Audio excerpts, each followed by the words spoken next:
Eh, eh, eh. Fuck.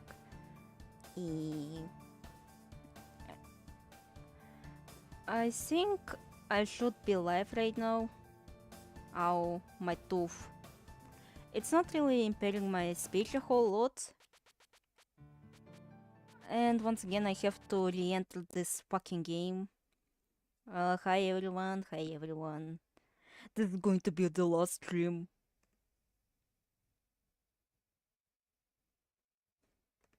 In quite a while. Alright. Let's at the music room. Live. Well, hello everyone, hello everyone. Let's wait for like 3 minutes before we like the shit of PCB once again, or ghostly music room. Actually, let me switch the scenes. Feck. Wait, how do I fucking switch this? We're not starting yet just now. I just wanted to show you the ghostly music room. Music.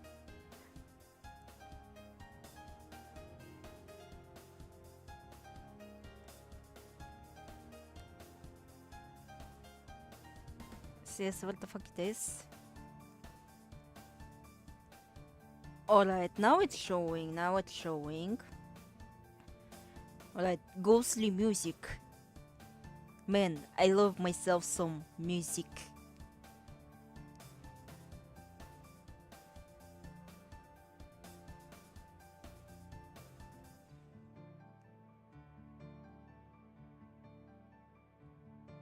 So, how's everything?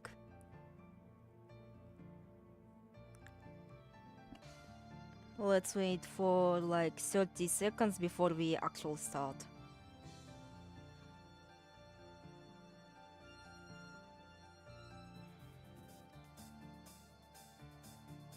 Ow, ow, ow.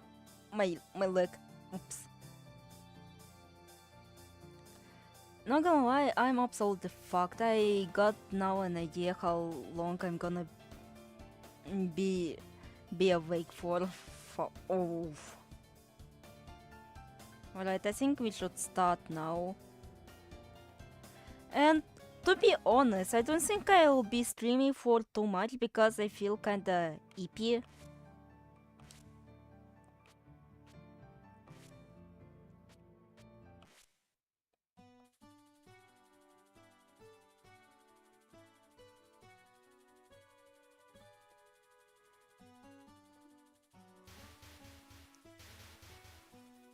And overall, for like supposedly like last stream before, I would say the true hiatus. This is like the most anticlimactic stream. Oh wait, I forgot that the border bonus doesn't typically work here.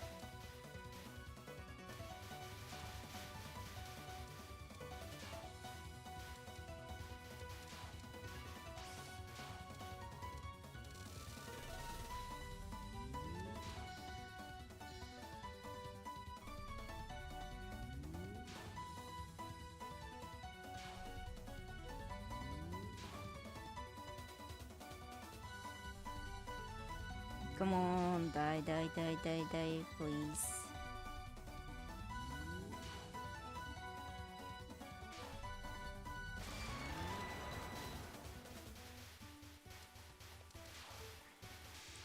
And I can see that the bomb count might be a bit of a problem. Because in Sakuya's, I think your bomb count was quite good. It's so cold. This weather really needs to stop. This isn't supposed to be the season for sleeping. In spring, one sleep is a sleep that no so down, was it? if I had to guess, I'd say it's time for your kind to sleep forever. Jesus Christ. On that note, don't humans sleep during winter? I mean, you're mammals, no? Some do, but I don't. Then I'll help you go to sleep, a peaceful, deep sleep. But for deep sleep, we have to be way warmer. Well, if you sleep then it's warm, then you're the same as us, the savvy flowers. Be quiet if your kind would just go to sleep, would be a little warm already. My streamer bombing impossible. Item collection line is such a nice QOL that I always get fucked up whenever I go play in IN games. Yeah, and just like, you know, when you focus, things just auto-collect. You know, the items draw into you.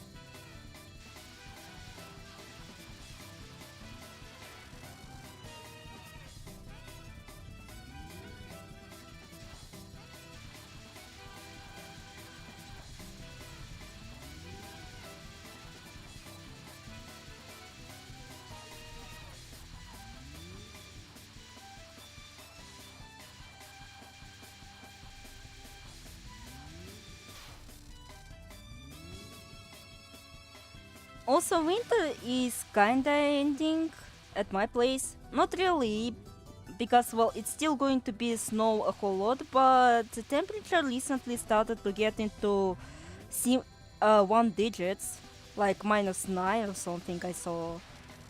And like, the lowest it can get like in -20 something, which is good. And the highest is like -10 something.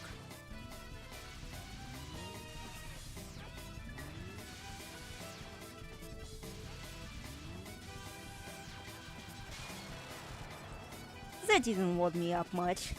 It would have been nice if she attacked with a bit more ferocity.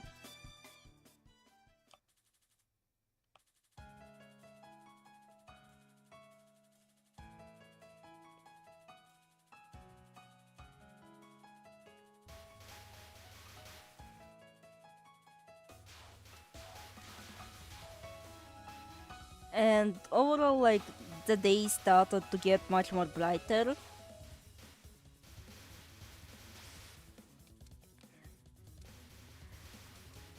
Like, here in Yakutia, we have like things that called white nights. Even though you probably already know that, you guys aren't like literally yet. You guys weren't born yesterday on this channel. You guys probably already know that, but still, it's kinda best need to be repeating that Yakutia has white nights. Not to be confused with white knights that I hate. And basically, what that means is that, you know, you don't get really... Nights don't get dark, they just kinda in a dusk sort of way. In light dusk. And it gets really bright quite early. Блять. I got killed by a fucking baby.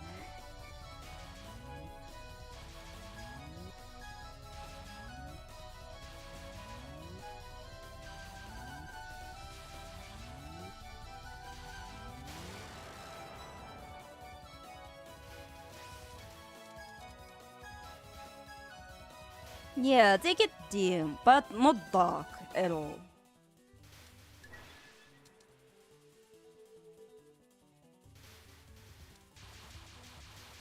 So, but that's in summer. In winter, we get like very fucking dark days. Were there houses in a place like this? Same here for me in the end. And Well, anyways, welcome to my Ohiga. so, the end of what? Once you wander in, you can't leave. Is that so? That reminds me, I heard that items from my Higa will make you lucky if you take them home. That's right. Then don't pillaging. What? This is a home. Would you mind leaving, human? So that happens once you wander in, you can't leave.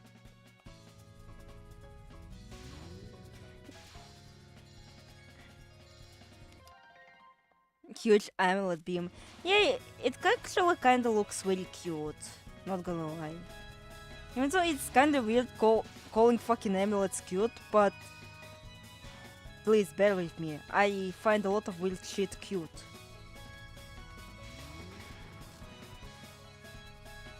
Actually, I wonder if whatever Stenkai is shooting might actually be amulets. Like, maybe it could be, maybe it not. But I think it would be kinda the cool if they did.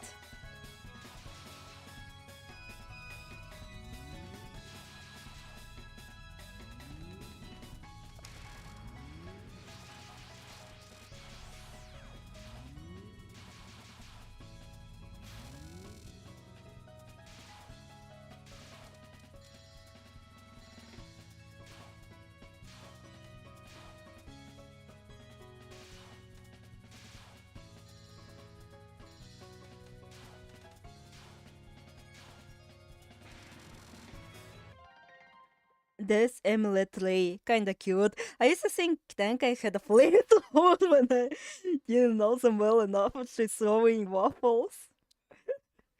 Actually, not gonna lie, that would be actually kinda fitting for Tenkai to just bust out a flamethrower out of nowhere.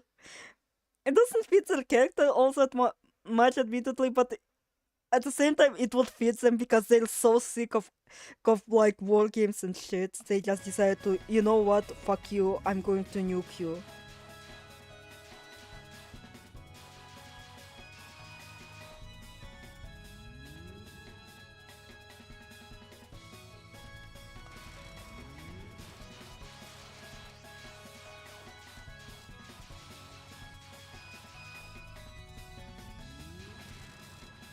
It would be funny if Tenka is just shooting barriers. Actually, I think, like, if we assume JynX's logic, then it would actually make a whole lot of sense. Just shooting barriers, just, you know what, fuck you, I'm creating, like, offensive type barriers, which is like barriers, but bullets and harmful. Now then, let's look for some useful and easy to kill things. As I say that Marisa is like the thief of all time, when we have like a lame of being a pillager villager.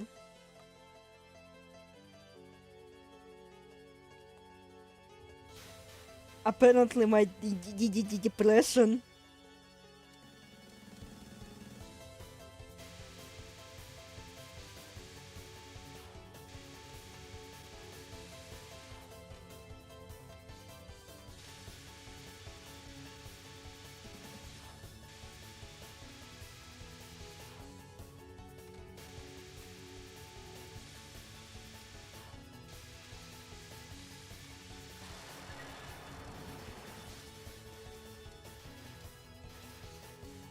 I mean, Prime Minister in Black has offensive barriers, I guess.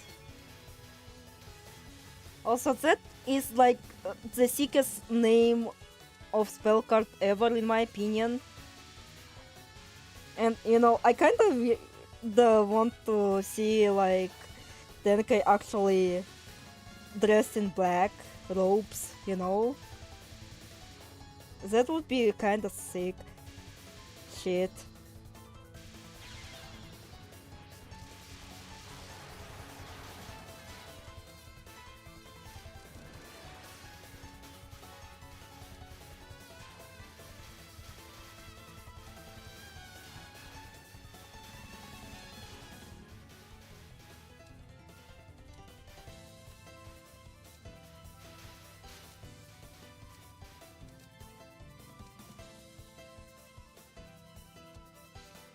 Ah, it's a nice gold, and I can see a thing. Is your level of sprinting sufficient to even push away this gold? Well, that might be true. Long time no see. But we've only just met. No, that's not what I meant. Long time no visibility. Do you truly remember me? Well, either way is fine though. Setting that aside, what did you mean by level of spring? I was referring to the springtime in your kit. I hope mine not so high. Still, why this winter lasted so long? There is someone who's getting the spring, and you have nothing to do with it? Of course not. Bye. Hey! We've only just met after so long, old friend. Have you brought your life? Why am I being old friend by this someone called moron? After all, Shine made this in 2 colors. Her power only 28% as well as mine. Also, speaking of old friends, when we aren't, can't wait until I have to pay $500 to farewell season pass to unlock tank to level 100. Yeah, I only care for show. If show doesn't appear, then password is automatically -100 out of 10 for me. It doesn't have show, the chat, the Giga chat. Anyway, I actually wanted to kinda have my actual live thoughts on this matter, but I'm kinda busy gaming. Like, I have like such mixed feelings about this. At one hand, like, Jesus Christ, I'm not gonna lie, I was fucking hurt by this. $100 extra for melon skin and 500 for melodies emote made up on spot. I just want to Ray bros. I just want to spam Ray voice lines. Oh no, you're going to make me so much annoyed with you.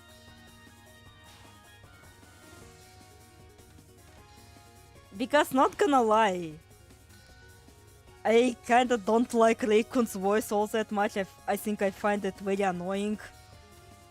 Like, not something that I can listen too much of. $37. Like, imagine how rich JynX would be considering like yen is in fucking recession or something from what I heard.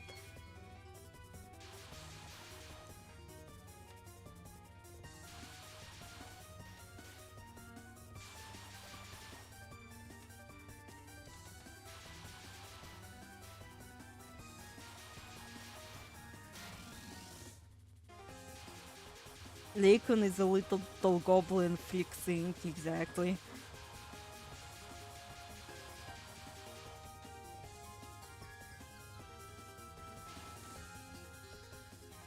Thank God that I didn't exactly discover their freakiness, like, when I was in my heavy brute era.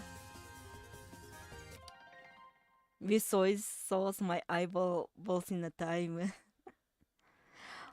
Also, I wanted to make a joke, but I was too lazy to make it. But basically, imagine if we collab with Kanae. If I collab with Kanae, that would be the lethal collaboration. Considering, I am the horseman of famine. Wait, the harbinger of famine. I make people very hungry, and this person is already kinda suffering from fear and hunger, so...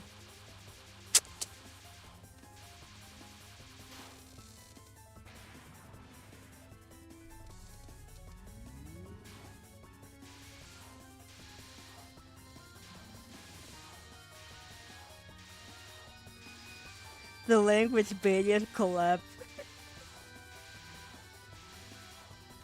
Oh god, imagine if he...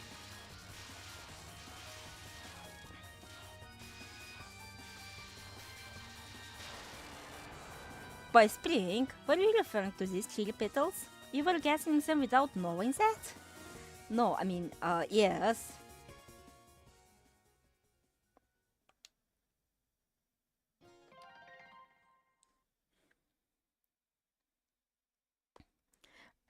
Every hour to buy McDonald's, and I'm just here like,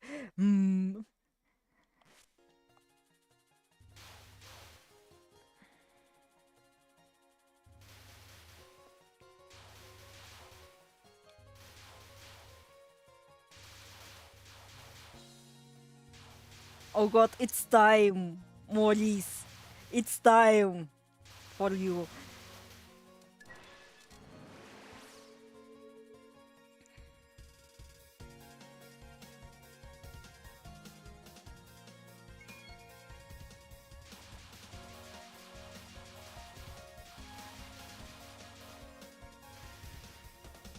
Don't know. After like playing through Bullet Heaven 2, neither Touhou nor Lennon does look good to me. In fact, it looks way too fucking ugly to me. But yeah, like again, Zoom is much more experienced game dev in that regard.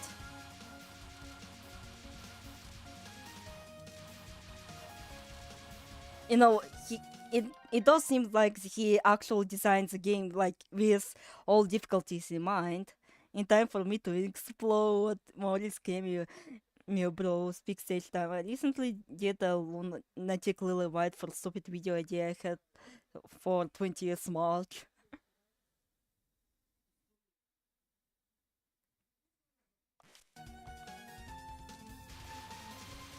Even so, like, I don't know how it ranks within, like, you know, actually good players, you know, Bullet Heaven 2. Because it is admittedly not made by, you know,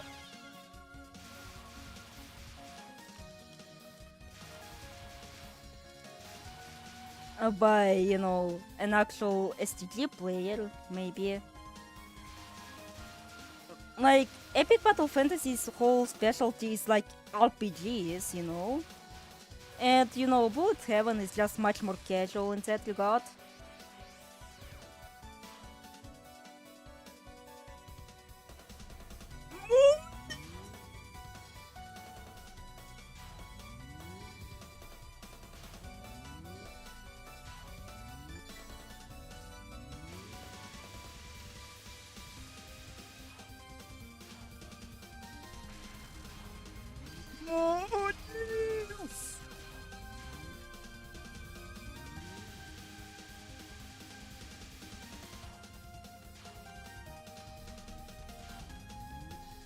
Yeah, it's actually kinda easy even for me. To the point that the reason why I wasn't actually completing it was literally because I was kinda bored after a while, but it does look much prettier, you know?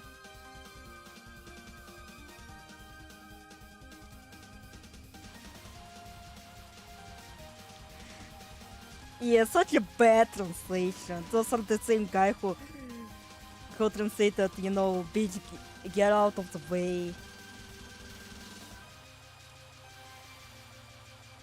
No, Kurt, it's Morris. From Epic channel called... Ah!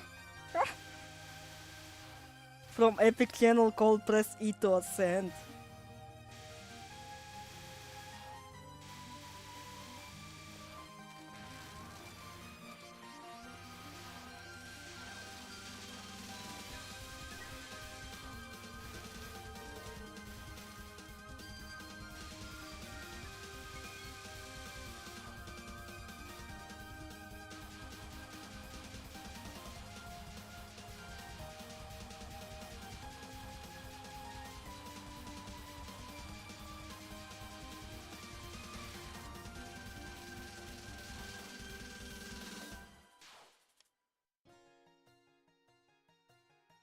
Holy shit, it's Morris Gaming Grill. I can say this, I'm pressing to Ascend.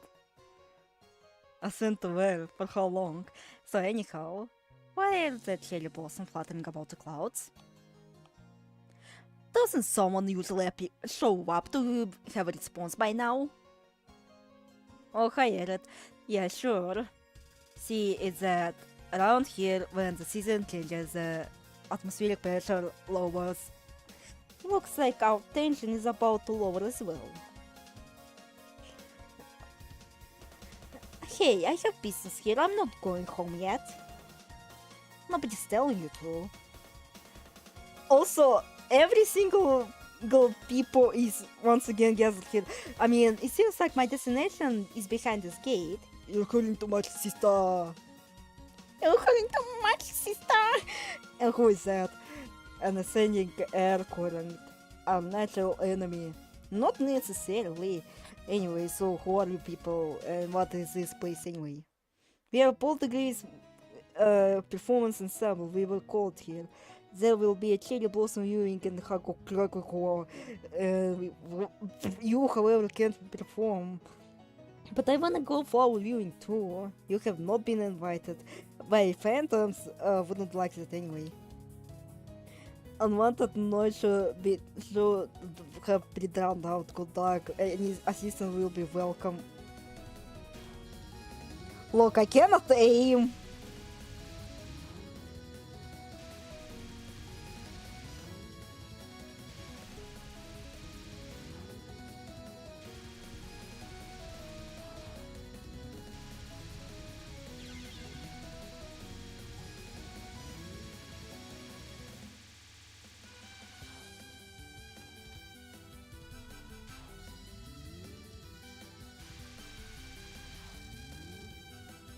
I tried to learn the Prism River seasons. Prism River seasons. My favorite types of seasons. Sisters with Rainbow A1s. The personal spell takes like 30 seconds.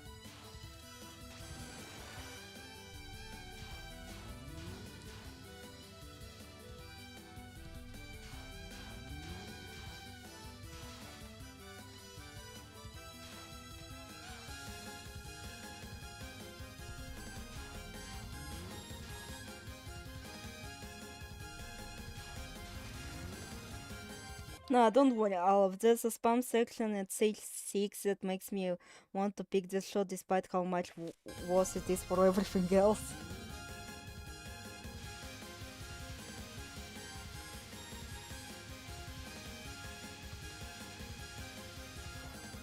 Also, the reason why I kinda struggled to start the stream was because I was watching a video on like evil farming game, and here, like, who the fuck do I see?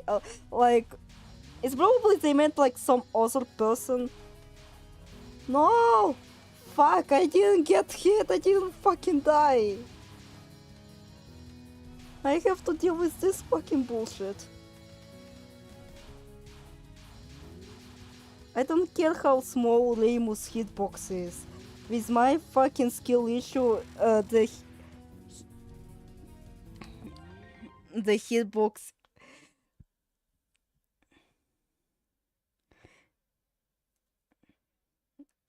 The hitbox is still like fucking as big as fucking Marisa's dump truck. So true. Spread plays ему so true in real. Spread propaganda. You wouldn't download a card spread shot. Is playing wrong.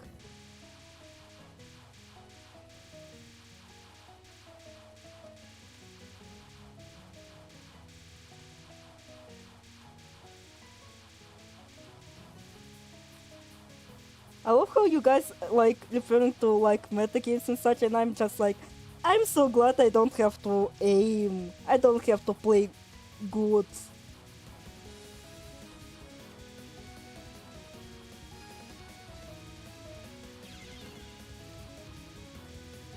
Да, блять, сука ты ебаный.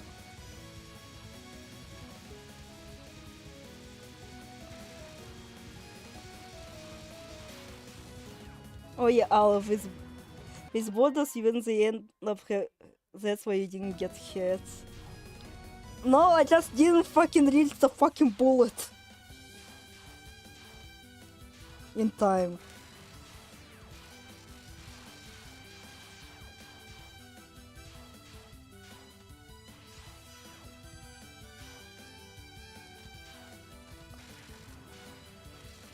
Also, every time I look at the, like, you know, those fucking phantom ass bitches, I always remember how fucking basic Touhou fans are. Like, those three are literally just some performing ass bitches that have like no relevance to the plot. Like, sure, they do have like a sad backstory, but still, that is not enough to carry them.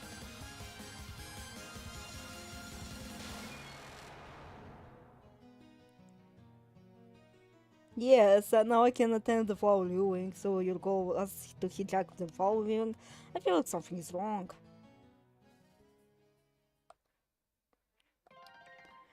Так, the first time I played 11, I had a subterranean aneurysm because there was no homing shot. My mind played and told with thoughts of RNN and not being a shit player, lol. I called by playing game would be we don't talk about Rainbow Beast homing. I love my ocean high luminosity. Subterranean animism is a happy and good time. Let me die in spring beneath the blossom and kiss a rugged moon.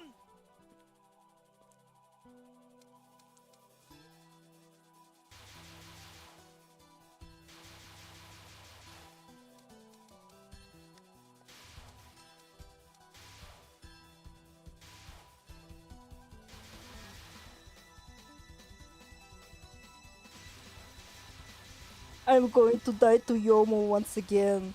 To the basicest of bitches.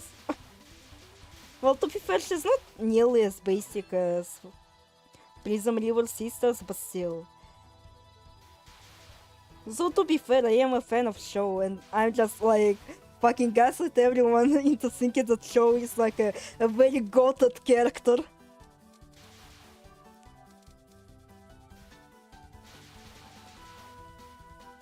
And by Show, I do not mean Show Turamaru. I don't know who the fuck she is. Slash J. I'm talking about, you know, Show Amanamori or Show Amanagoat.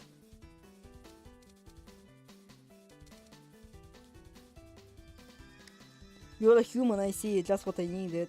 I shall drain every drop, all springing from you. I tried to aim with B once and decided to learn how to aim when I got to 11. Yomo isn't as basic gardener host of Weave. You can tell she doesn't use shears, she uses saws.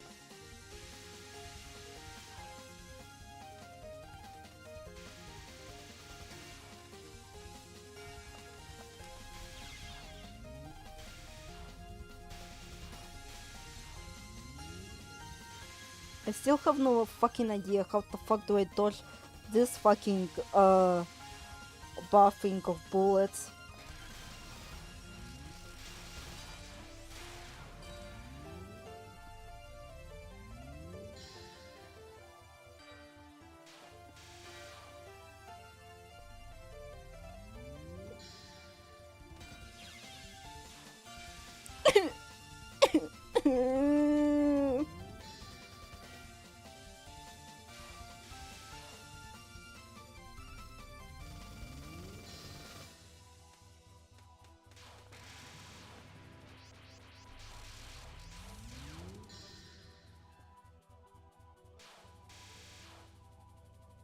Please die.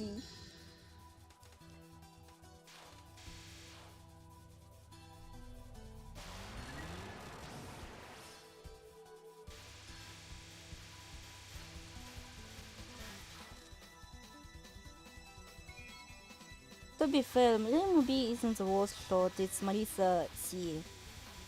Marisa Kant.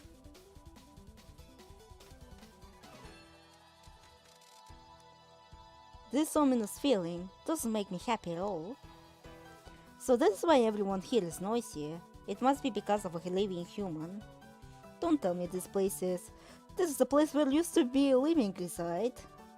This is the world of the dead. I see, I was invited somehow. You have not yet been invited. In any case, how can a normal person enter a world of the dead so easily? It's just really dangerous. You broke the barrier on your way here, didn't you? That one opened right up. That barrier was a do not enter sign. You're like a kid climbing a pole that says danger, do not climb. Selfishly chilling and saying, that's just too dangerous. Nonsense. You're quite a talkative phantom. I'm half moved phantom. That's what you just corrected. At any rate, just a little more spring. Ayakashi will soon reach full blossom. The tiny trace of spring you brought here will give us the last step needed. You're quite a talkative swell. Often, were you listening? I'm going to cut you down here and get you land. If I die in the world of the dead, would I still be sent to the world of the dead? Oh, so this place isn't hell, is it? The thing that can be held by Okan and watched by Yokai, next to none.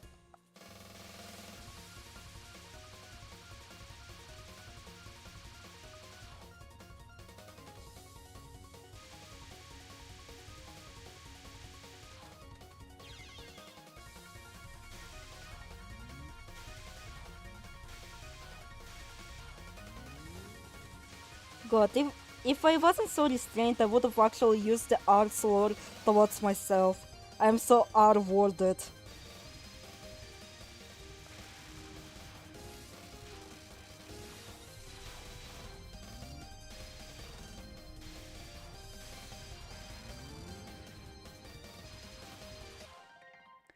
Hatana Kokoro, if let's call it you got to play. Exeni and no thank you. No thank you, Yomo. The big fucking stairs palace. Nitori's buttons are kind of fucked in 11E. I assure you, Lady Yuyuko, it's absolutely imperative we create an 80-kilometer long staircase. Dialogue literally unplayable.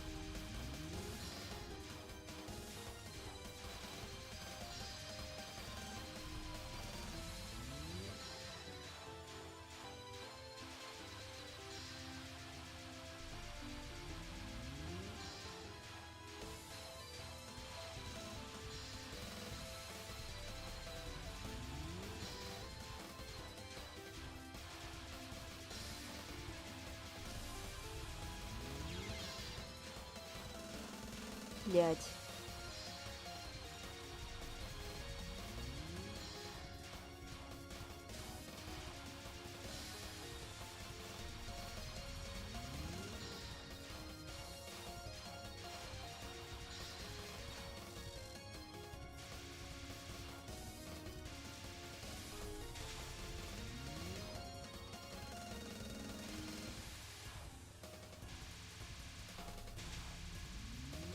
Yomo, can you please stop buffing all over this fucking shit?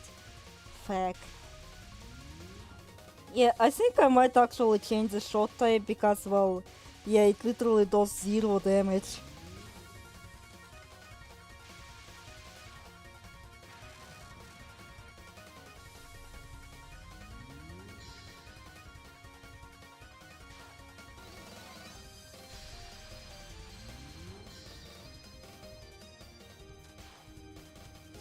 Or maybe I should once again like employ the pop fun pop fun streaming method of just ignoring people.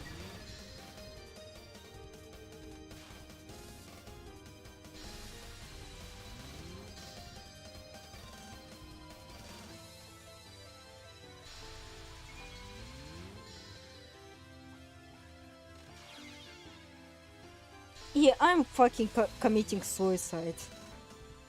Please kill me.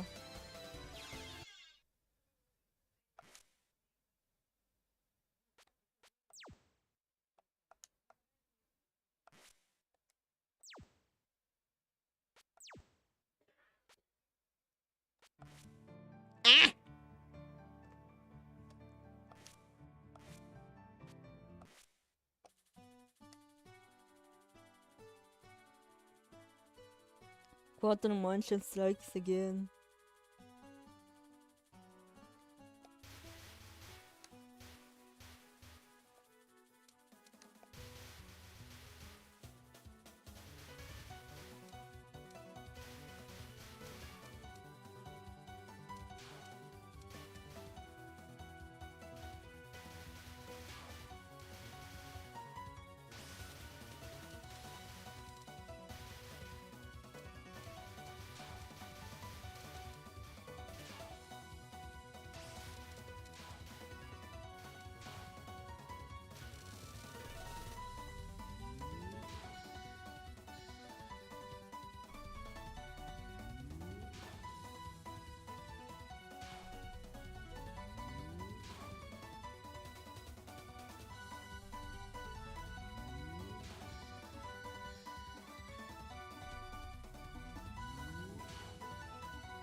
Touhou 1, all of 0, fuck off.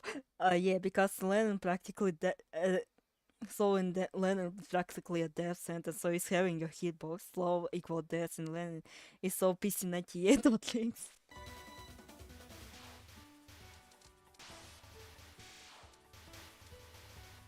And he still thought that fucking making Fumikado was a good idea. To be fair, he always had like bad ideas.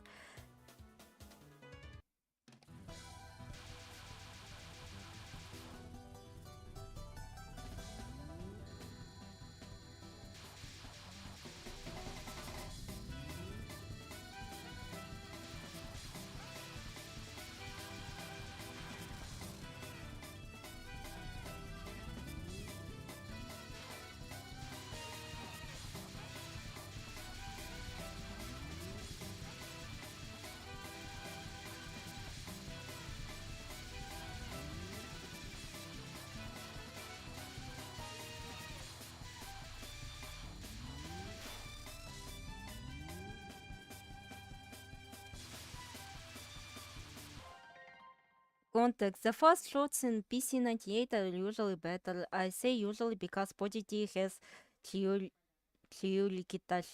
Shirakawa.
Oh wait, Elliot, since you're here currently, I actually already told this to Sins, but still, you kinda do need to hear this. Basically, remember that guy who we shit talked on stream? You know, not Megapi, but like, you know, the Stock City guy.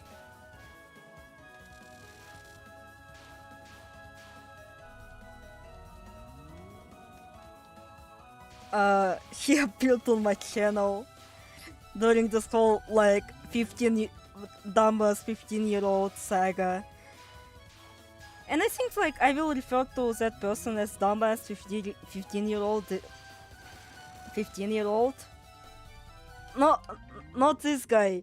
Like it was during his saga, but like, you know, the guy who was like a goon and had like a fucking fuck ton of Vtuber models. And the funny thing about it is that he changed his model again since we last reviewed him. But yeah, I will refer to that guy, fucking dumbass 15-year-old since then.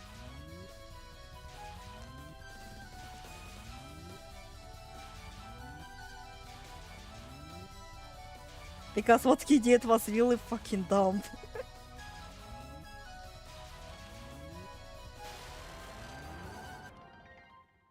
Oh, him! Yes, Paul thinks that Miosho type is absolute peak. Yeah, he fucking appeared. And, like, he yapped about... well, in that post, I did refer to, well, said that I won't be forgiving him, and, well, I will stand on that. I will never fucking forgive him.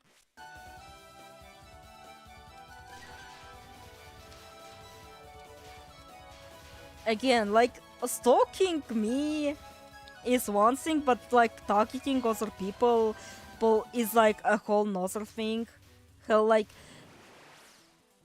if we assume that well, him following Haikal wasn't because he thought that I was them for some ungodly reason.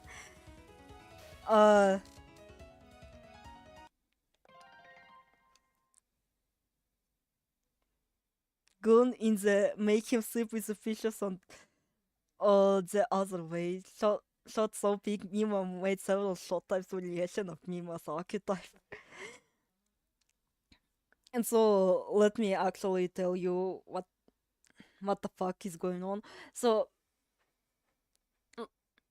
like if he was actually making odds to follow me through, that is actually fucking disgusting. Like, Jesus, please get alive. And maybe it actually explains the sudden decrease in subscribers and sudden increase in subscribers on my channel. Like, there was a some sort of uptick, and then it decreased after I made that post. So I don't know. Maybe it was his fault. But it's still like way much more hilarious and less scary to think that he legit thought that Heikel was me.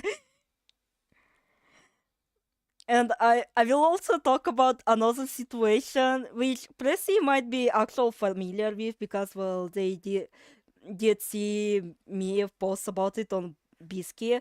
But yeah, like, this guy fucking appears and, you know, me saying that I won't forgive that dude and says that maybe once you find like an urge to forgive him, and like him saying all this fucking philosophical old types of shit like forgive not forget not forget forgive, блять, как это, блять, говорится, forgive but not forget, and like shit and some sort of shit. And I said to him that no, I cannot forgive him because, well, he did like target someone else in pursuit of me, and asks like if he would actually forgive someone who hurt his loved ones, and he did said that, oh yeah, I would. And like my first fucking thought about this, like, oh yeah, sure, you will forgive someone who fucking murdered your mother in a gruesome way. Yeah, sure. Anyway, that's like this thing, and the other thing, like who they are.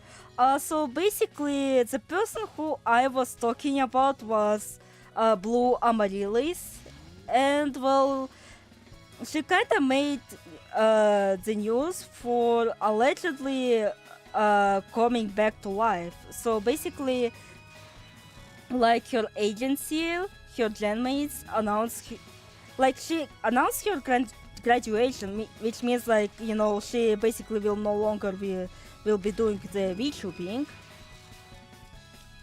What the fuck is that ass bomb?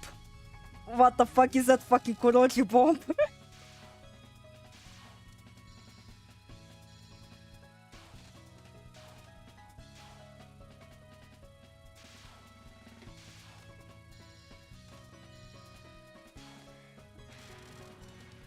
So yeah, she announced her graduation. So basically that means that she will no longer be VTubing and she will no longer make content. And then after that, her genmates announced her death from heart attack, and everyone was like sad about it. But then way later, she returned back to life and said, like, you know, they did manage to revive her at the hospital, but she didn't tell anyone about this. So, you know, she got a boyfriend and all, like, and wanted to move away from it, all, but now she decides to continue it. And for everyone else, it was like a miracle because, well, you know, that person like literally cheated death, and you know, again, like a lot of VTubers admittedly have health issues. Hell, even I myself have a lot of health issues. Like, the person notwithstanding, but still, So she was like an idol for everyone else, but yeah, then it turns out she fucking fabricated everything. It turns out she fucking fabricated everything. That's simultaneously so fucking funny, but also depressing. Exactly, this is such a depressing, but also so fucking funny if you if you think about it. So basically, she fabricated everything. She lied about her death. Like in reality, she didn't actually die at all. But the rabbit hole goes that she actually fabricated everything, and by everything I mean everything. Like the whole agency I was speaking of, High Cartman, it was fake. Like every single member within her supposed agency was played by her. And like there are also the boyfriends that I was talking about was also her.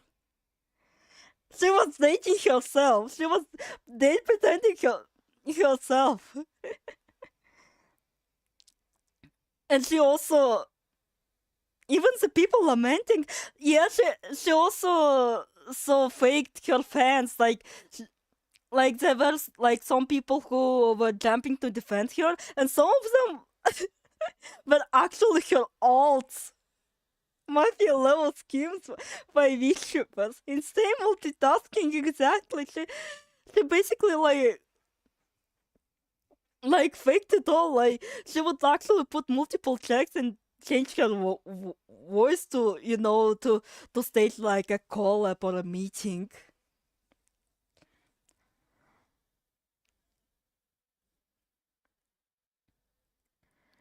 And like she even like I might be misremembering it because, well, holy Jesus Christ, this whole fucking situation is hard to keep track of. Exactly, that's actually what happened to one of the people. That actually fucking happened to one of the people. And well, basically, one of the people, one of the artists like decided to make a free model for her because, well, they felt bad, and given her diet situation.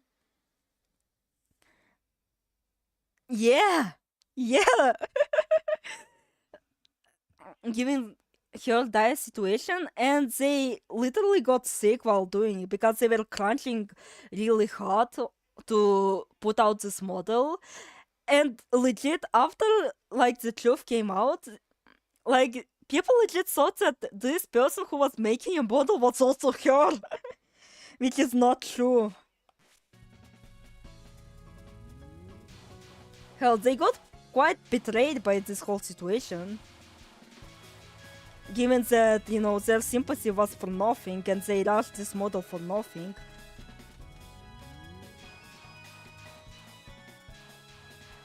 I mean, maybe like actually crunching and forcing yourself to do that is kinda on them, but still, like, imagine like doing a free model for someone who basically fucking lied about everything.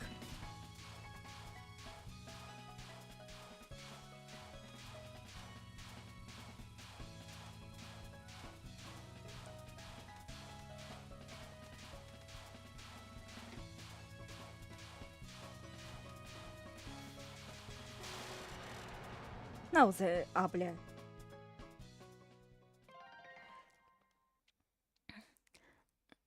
And in her server, Discord server, she also faked like multiple people, like her friends and such. And the mods were like very fucking confused as to what's going on.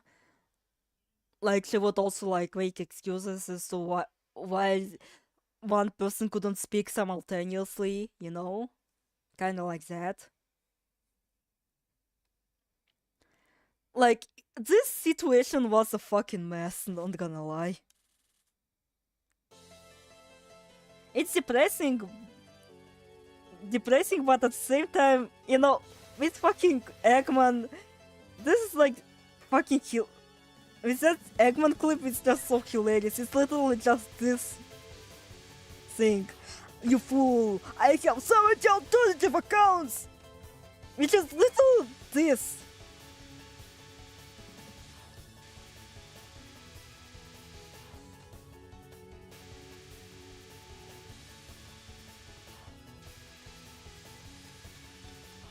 But given that she went through the effort to go through this, like, it really speaks for some serious mental issues.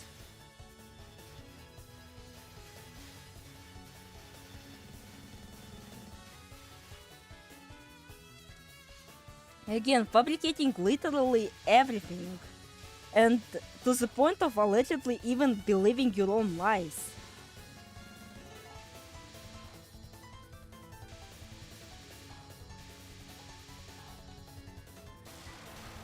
Like, this could be actually studied, you know? A case about the dangers of pathologically lying. I'm going to make an announcement. Shut it, Hedgehog. He's a bitch ass motherfucker.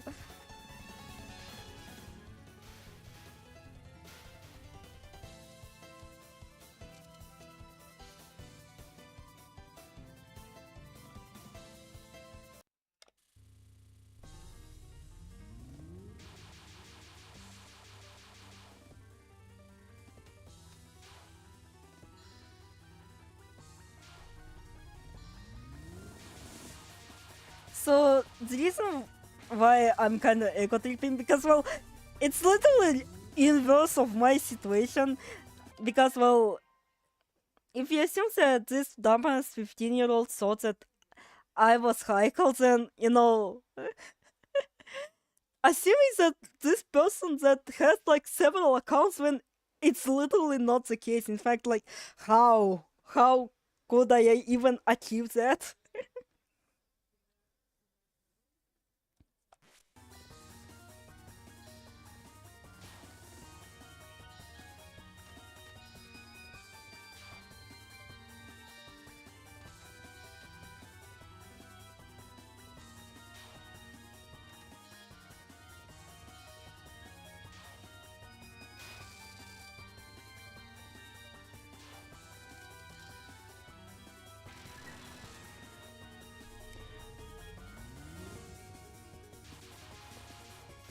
But yes, that dumb 15-year-old pretty much, no, in spite of like trying to mean well, like, still violated my privacy, still, did all the shit.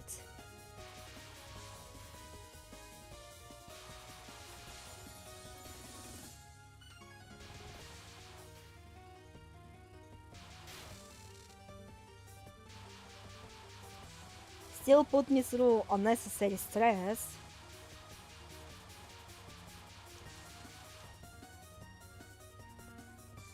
And still involved, people.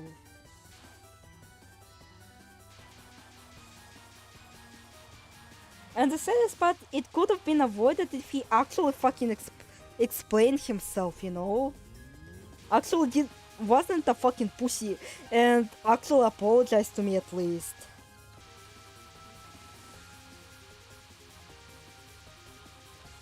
Sure, he cannot do that now, considering I blocked his ass, but still.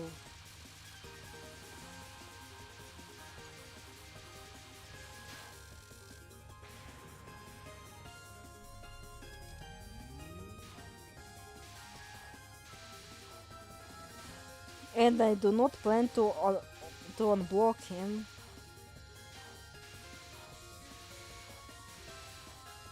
Hell, if I don't want to unblock Cappy, imagine how much I don't want to unblock this guy.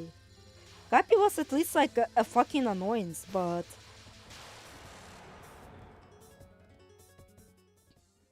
this guy was legit creepy.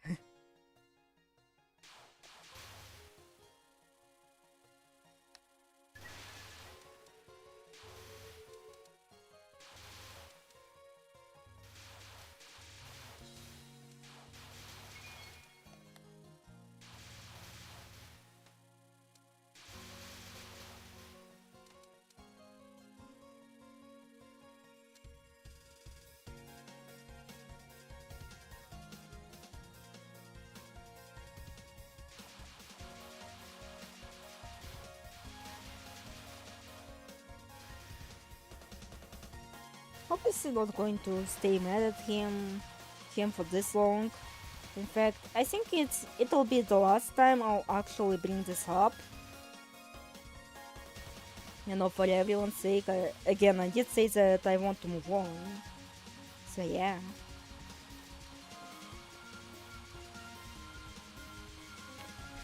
Wait, do you mean Cappy from Nevada? Yes, I meant him.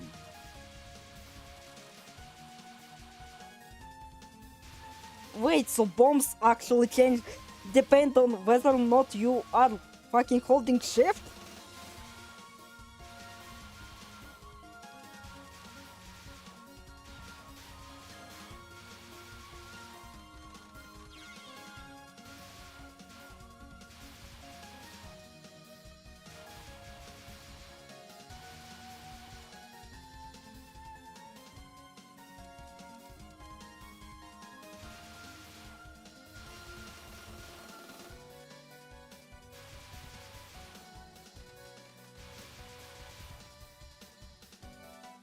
Like, I blocked him because, well, again, he was annoying.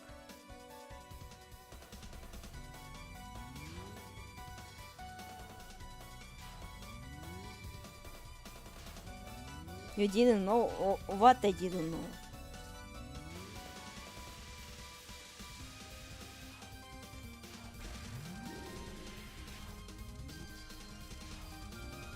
Also, Morris! Oh, fuck, I forgot to say that.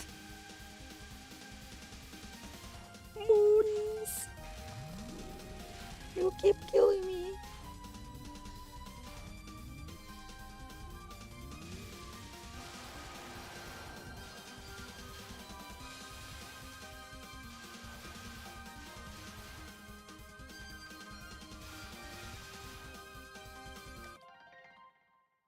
You didn't know? Bombs depend on shift.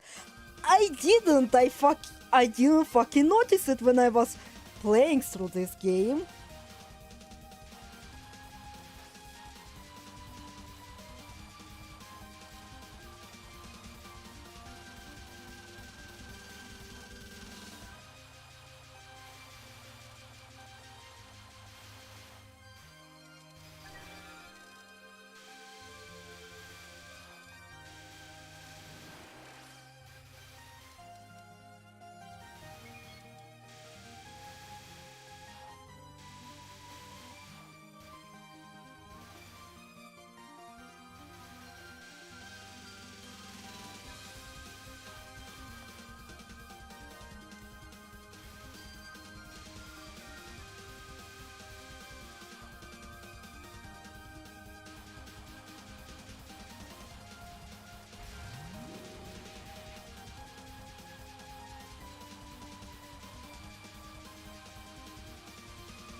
Well, now that I think about it, the Prism River Sisters dialogue feels like unnecessarily long, in my opinion.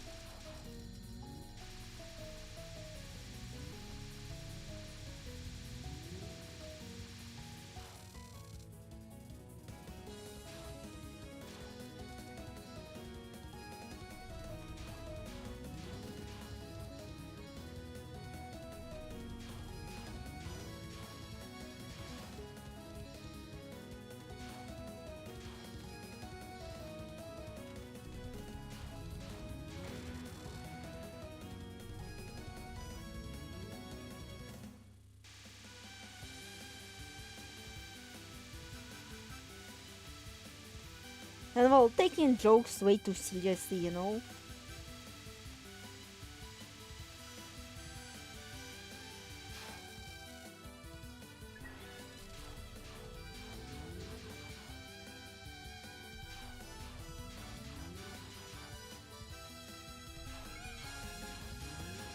Fuck, I didn't die. Now I have to die.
Блять.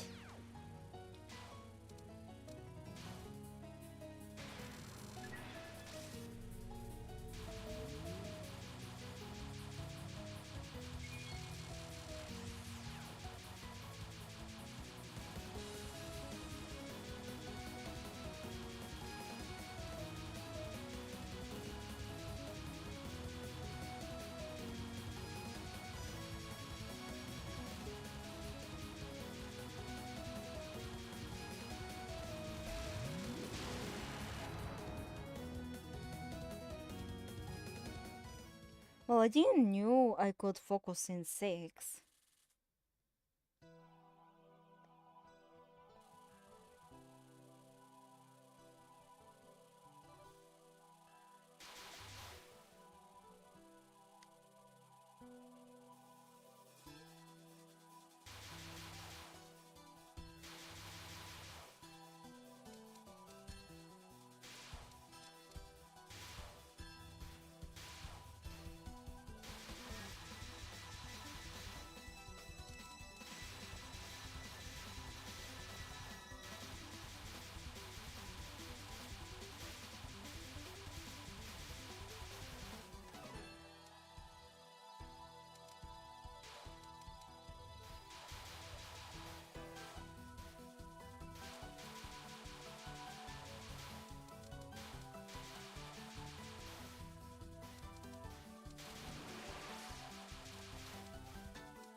Also, are you guys alive? Also, I am kinda silent right now due to trying to focus and overall just not feeling to... Oh wait, I didn't know I could do that. Get.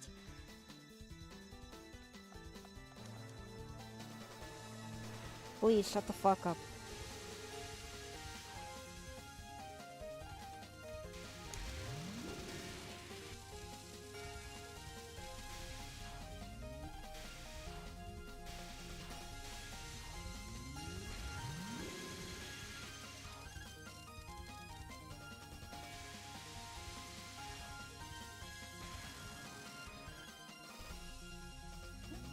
Again, it's once you're seeing Mukai on normal, and dipping for a bit may lurk while doing homework. Lol.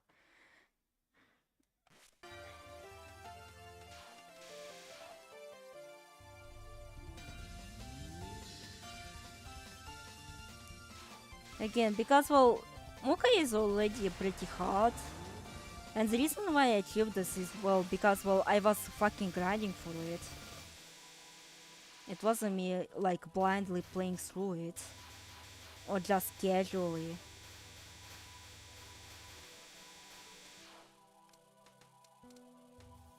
I mean, I could say that if I actually locked the fuck in and actually grinded for this shit, I might have actually, like, gotten good.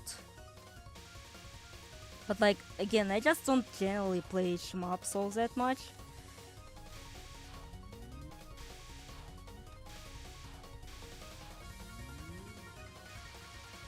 But yeah, Mukai is pretty much above the board when it comes to difficulty.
Yeah, I think I should stay on one side for this one. Because chasing your move wouldn't be all that ideal.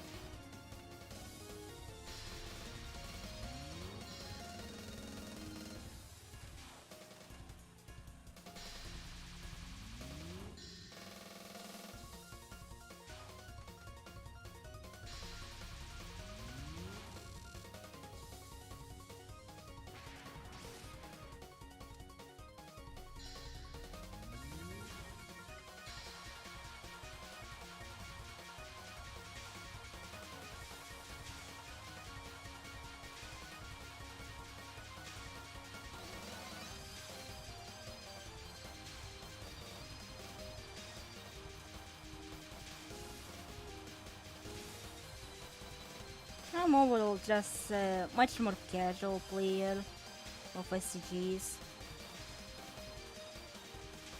Hell, the ones that I noticed that I haven't touched were like, you know, the entries that are known to be very difficult, like U4, 11, 15. Like those are definitely the ones that I haven't touched even once.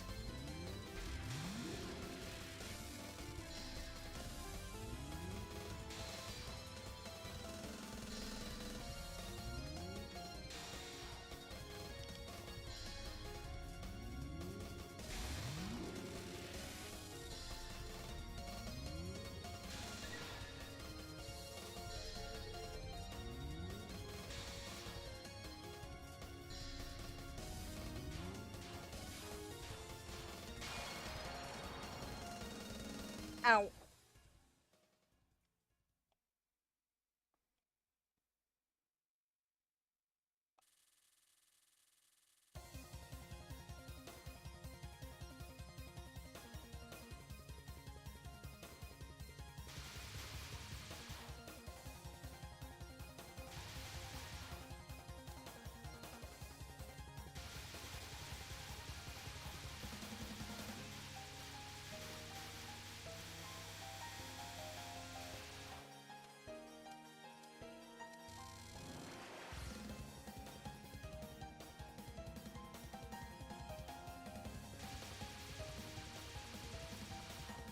Kill who exactly?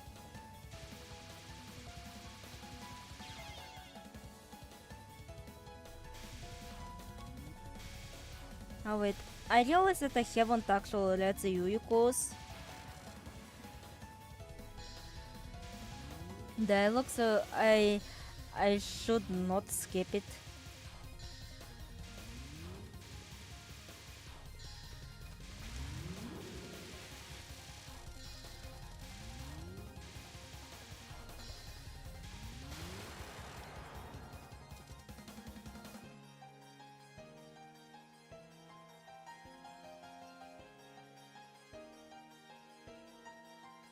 Jeez, I'm so fed up with all these ghosts, selfishly stepping into someone's garden, only to speak complaints.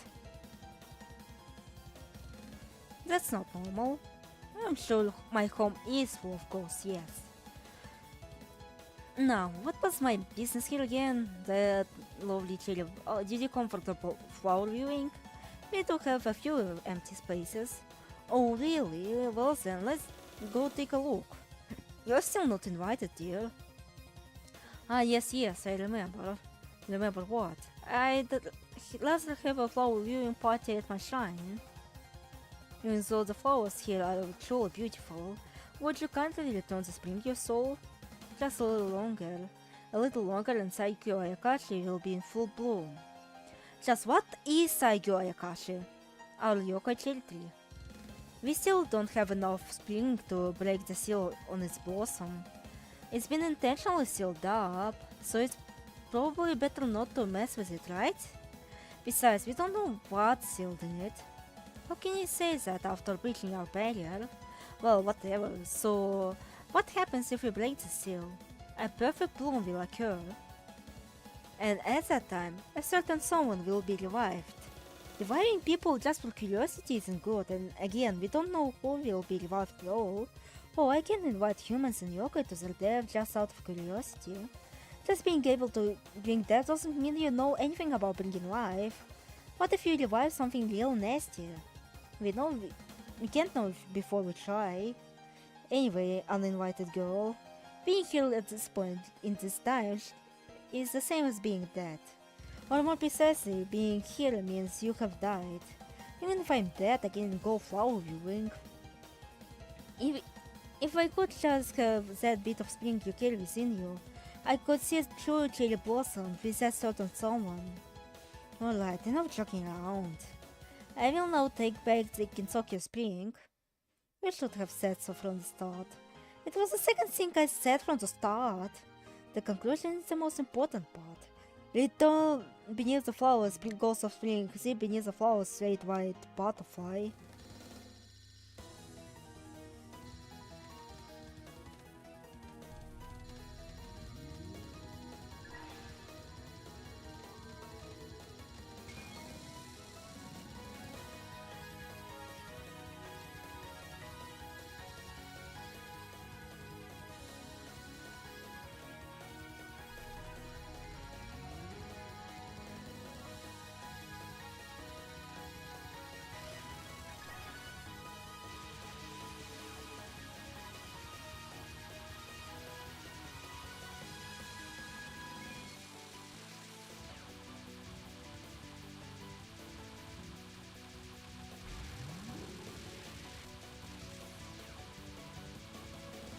Fuck, now I realize why this spell looks familiar. It's fucking Yaorochi. It's all fucking Yaorochi all over again, and now I know why I fucking hate the spell.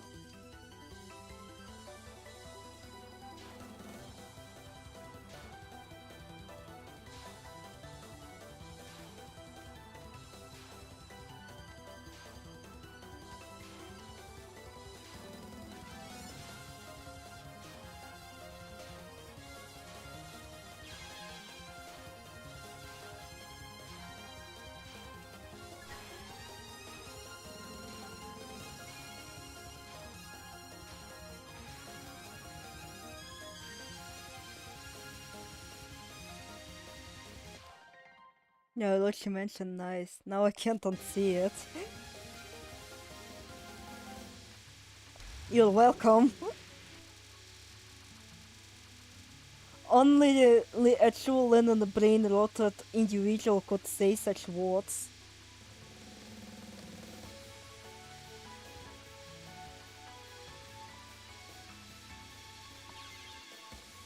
Блять.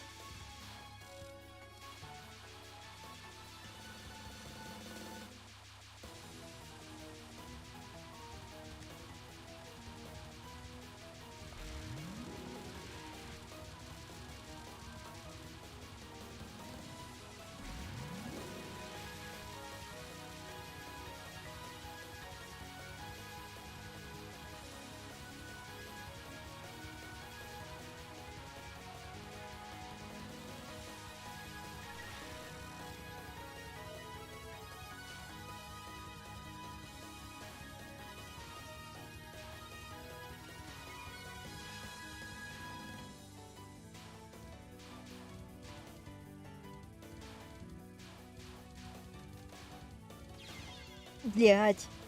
Чё? What the fuck?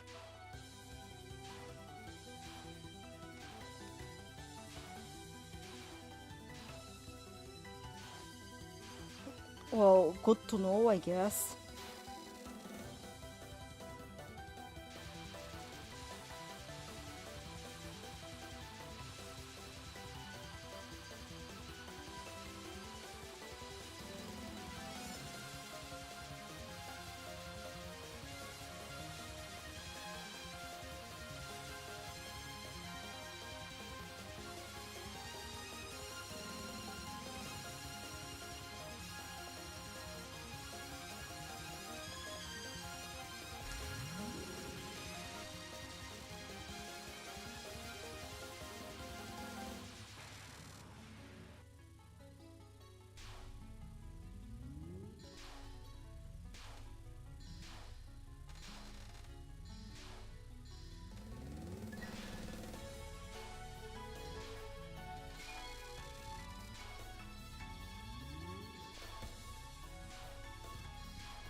Блять.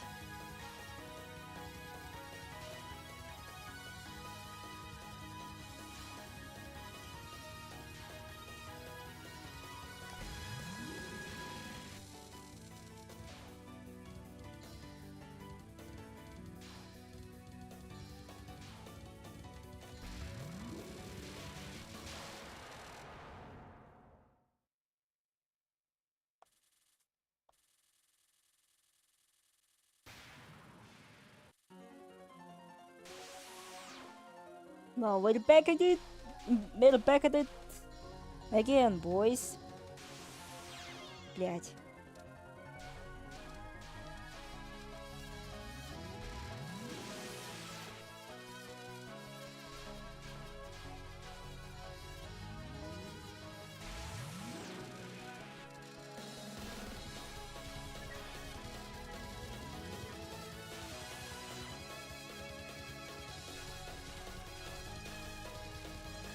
No, please die.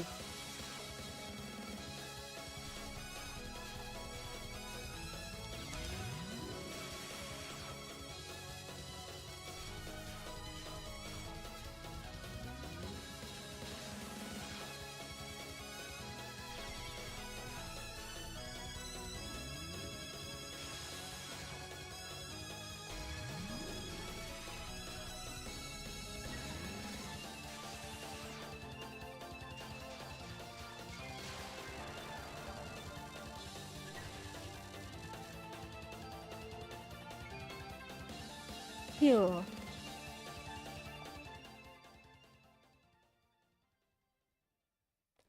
Oh wait, fuck! I forgot about the the thingy that makes Zoom appear and gouge my eyes. This is a Hakuri shrine located at the edge of Kinsoki. The end of the Kyoga bloomed, not fully. It still did not break, so as always, everyone was greeted by a rival of spring. Upon her return, the shrine maiden went up to check on her backyard. No, it was a sign of long winter to be found. Wow, the snow sure melted quickly. Maybe I should tidy up the garden a little. Isn't this a little too warm for spring? That's because an entire winter worth of spring was released all at once. Was that supposed to make sense? By the way, this garden is pathetic. Shut up! What this? This is what a shrine should be like. If Saigyoji's garden was this tiny, I'd have it easier. Oh, thank you guys. I'd go mad if I had to live in such lowly place. Why did you guys come here anyway? Until the barrier between this world and another world is repaired, there's a fine line between here and there. So we came to enjoy ourselves for a bit. Please fix the border as soon as possible, it's dangerous. You're the one who tore it open. Speaking of barriers, the one here is incredibly strong. Well, that's what prevents people from going as they please. Don't get too close, it's dangerous for you. Or rather, I should say that the Never wall barrier is out to be this strong. I don't think even she can form such a strong barrier. She? Who is she? The one who asked to back the repairs to the Nether, the world-like barrier. Hey, if it's fixed while you're here, would you be able to return home? That won't be a problem. We can fly over it. What was this barrier? There are many portals in Gensokyo. Most of them, however, are too weak to work properly. Perhaps the only one that actually works is the one at the Hakuri Shrine. Ending number 5.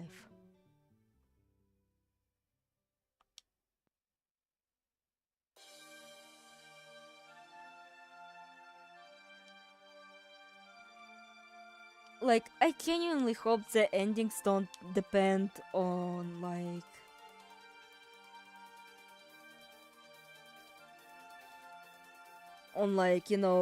the character you pick, because that would be a chore to do.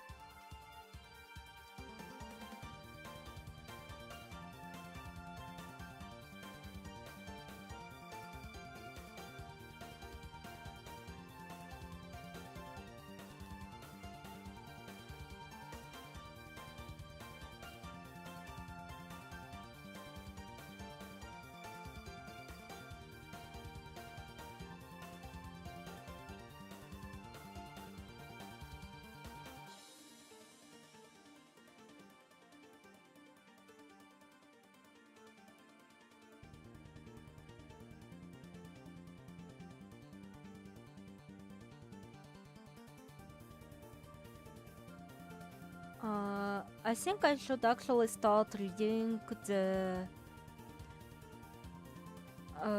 you know, fuck. I believe it's ending for short time. No,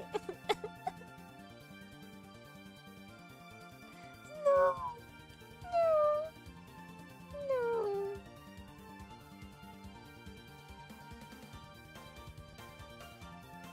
I don't want to.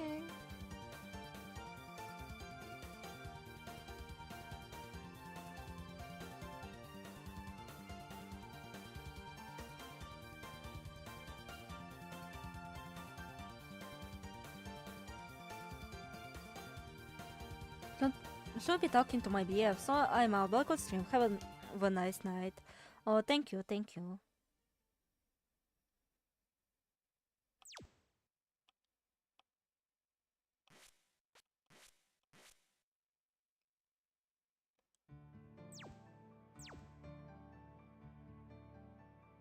Actually, we could actually have it like a music room while we read, you know,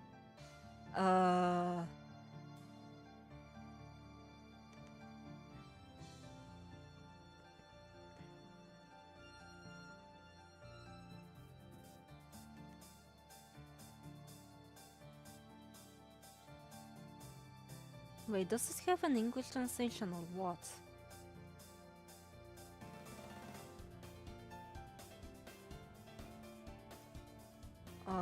Where is it? Where's the English?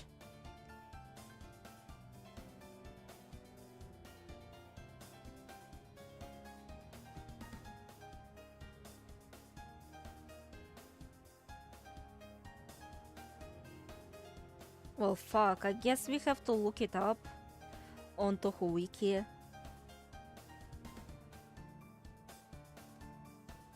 You know the story. I won't be reading the profiles because I don't feel like it. But I want to read the, you know, the character profiles, you know, etc, etc.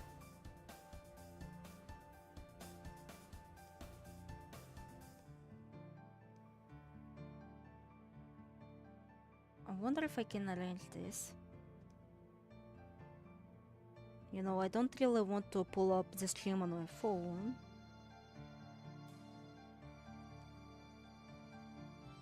Oh wait, it already shows which... Well, it would have been kinda dangerous given what... Just one? No! I have too much of a skill issue for this. Fuck.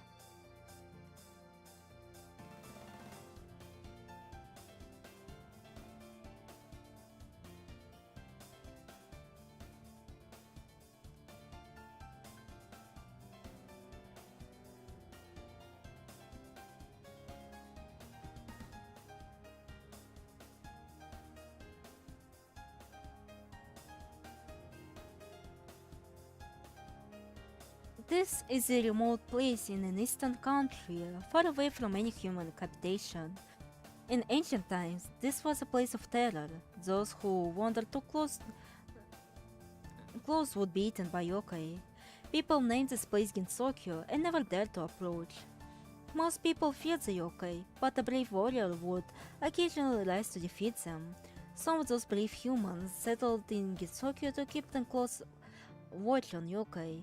In those times, humans would fight with yokai every night.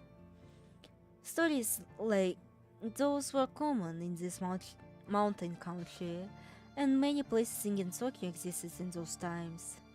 Over 1,000 years have passed since then. Humans gradually built up a civilization. Humans don't fear the dark anymore, since they grew to the point where they could produce light to make it seem like a midday even at night. Because the humans blindly followed materialistic science and unscientific words, in other words, those things with yokai and oni were eventually excluded as superstition. Gensokyo was deemed useless to the human world as well, so priests sealed it away with a grey barrier, which could never be opened again. Of course, both yokai and the descendants of brave humans who kept them in check were sealed away in process as well.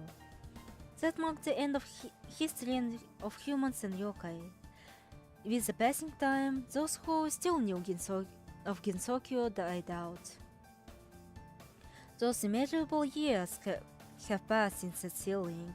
Gensokyo is still home to many yokai and just a few humans. The yokai of Gensokyo have built up their own culture, one that is all like the culture of the world when Gensokyo was sealed. However, it was not a materialistic culture, it was a culture centered upon spiritual awareness, far exceeding that of human world. The wise yokai sought not the bounty of objects, but the bounty of heart. For the yokais, with such civilization of magic, it was very easy for them to open the great barrier sealing Gensokyo. However, the yokai do not attempt to open it. On the contrary, they actually reinforce the barrier even with the name of strong power.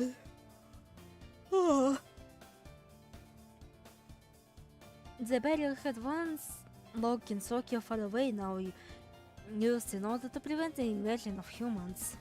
Nonetheless, the main diet of yokai is, of course, humans. Natural products especially popular. Food gathering teams would go out at regular intervals to hunt humans. Of course, the yokai couldn't let humans know about their presence. Under the guise of various accidents and incidents of people running away from home, the yokai hunted humans. A simple missing person would barely even make it the news since there were too many people in the human world. And thus the history of humans and yokai began anew. The world may be a land of yokai, but even now lost humans sometimes end up here. They are said by outside world to have been spirited away. Most of the... Wait... Does it show correctly?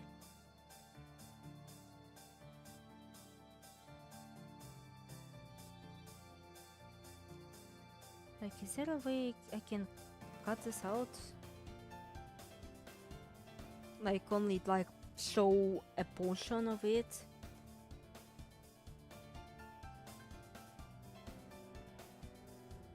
Oh, I can. Well, that is convenient. Fuck.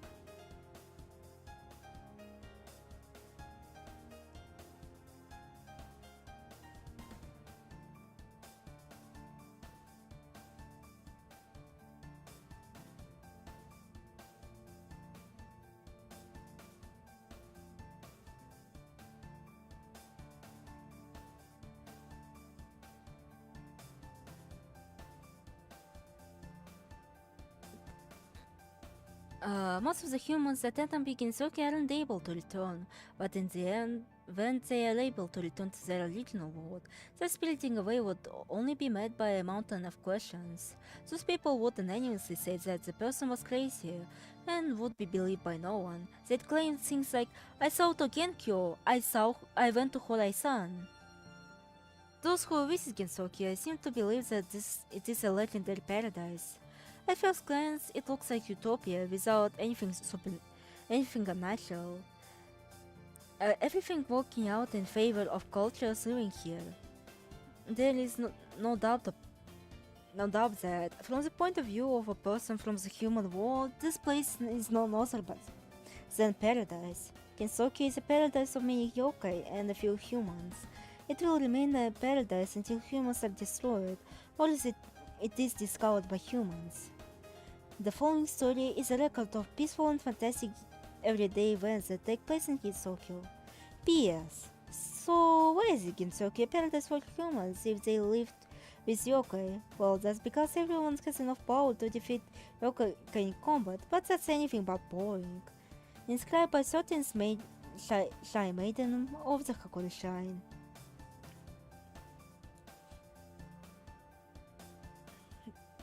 Tag. As the spring turns to summer, the land is coated in silver illusions. People relax and bask in the calm of a winter with no end in sight. However, none of that mentioned dogs or yokai who are as energetic as ever. There have never been many yokai black humans in Gensoku, but yokai of the winter were making plenty of noise. The time is ripe for snow to melt away, and for snowstorms to be replaced with storms of cherry blossoms. Even Gensoku changes with seasons, but this year, it is now May, and spring has shown no sign of arriving. Lino Hakori, the shy maiden of Hakori Shrine, who lives in Gensoku, didn't like the cold. It's cold. It just this time, her complaint was that it was already May, and the snowfall and blizzards have been fierce for a week with no sign of stopping. The cherry blossoms should have bloomed by now, so why is there so much snow in this year? She figured she could only find out why without asking about it. More people would have made her colder anyway, since that she headed out straight to the source of the problem. It seems to be coming from this direction, I guess. Being an old-fashioned construction, the shrine easily penetrated by the wind, even some snow, so it was as cold as inside as it was outside. As usual, she turned into her intuition for guidance and set off. Marisa Kirisame, an ordinary magician, likes the cold and sometimes hated it other times, just like any other ordinary humans. It's ordinary, but I don't hate spring. Kisei residence was always warmed by a magical heater, or even without it, the magical room were warm by themselves anyway. I can't visit the shrine during such a storm. She saw light pink petals floating in the storm in front of her house. They were petals that came from flowers that only bloomed in spring in this eastern country. Yes, they were petals from a cherry tree. Is this the only place that still feels like winter? May's already here, but you wouldn't know it from the cold. She followed the wind where she could find cherry trees blooming. The snowstorms and high altitudes on the mountain should cause flowers to bloom slower, so why were cherry petals coming from that direction? She decided to follow the trail of cherry blossom some petals to find out the springs that wouldn't come. Sakuitsuyoi, a maid from Scarlet Devil Mansion, was sipping bitter coffee in a warm room. We ran out of charcoal and coffee beans soon. Indeed, humans couldn't survive this winter without anything to burn to heat. I didn't expect winter to be so long. If we run out of supplies, the mistress will start complaining. No one does home deliveries this far. Residents of Kinsoki prepare food and fuel for an entire winter in advance. Those were buried by the snow, rendering them completely useless. Thus, the preparing has become a tradition that hasn't been changed in a very long time. I should put an end this winter before fuel runs out. My lady, I'll be away until the spring comes. The mistress confirmed that spring would come the very next day, so she happily bid Sakuya on her way. The Gensoku was in the middle of truly long-lasting winter. May had only seen the coming of even stronger snowstorms, but in Gensoku this said there was a place along the anyway that was filled with flowers in full bloom. Well, literally, no humans knew about it. In Gitsuki, there are few humans to begin with, and spring has yet to come.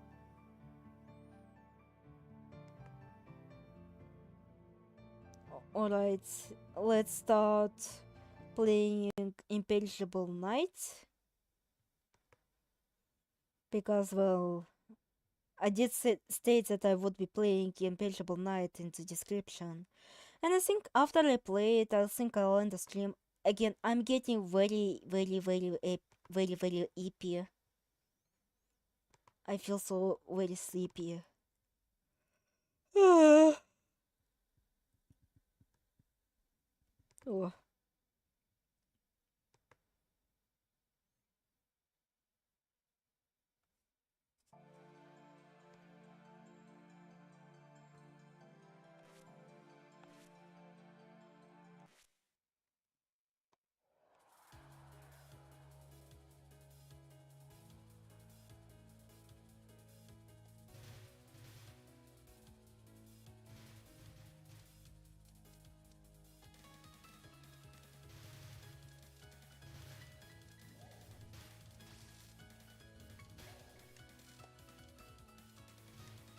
So I read all the Marco currently in what, but it was good. It's good, it was thrilling. The characters were presented well, I think. Oh, thank you. And I look forward to the rest of it. Now that I think about it, I mean I could actually like do a kind of a trailer for the Act 2. Even though like I still feel kinda unsure if it will be good. Because again, it will be much more action-packed. Like there will be a lot of battles. At least I intend for it to have like a lot of battles. And I'm not really good at describing things, so describing a battle will be a bit of a chore to do.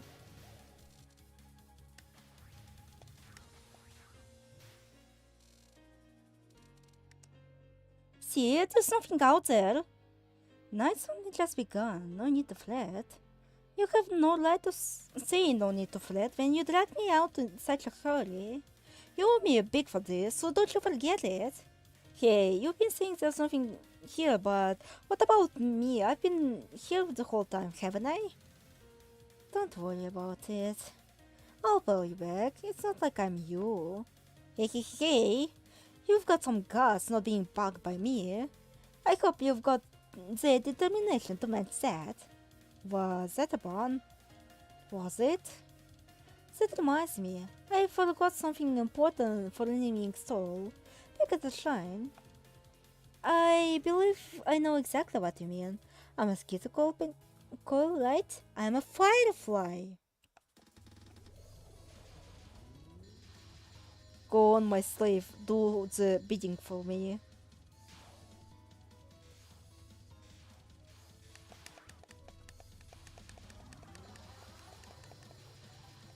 I mean, does this bug actually work on the rest of the characters? Still, I prefer to actually see my fucking hitbox. So I'll be playing as Блять, Лейму! Yukari.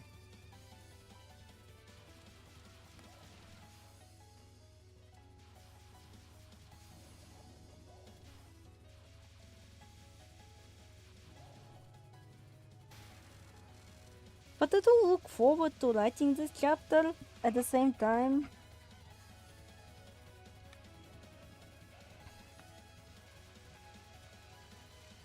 Also because of Argent. Argent is kinda important to the story. At least like in the context of Clockside. Really, it's not full night with all these bugs around. Says who's only awake at night. I want to know, Clockside is a story of fortune and souls, and is there other chronicles for other characters? There will be. Clockside is fortunes.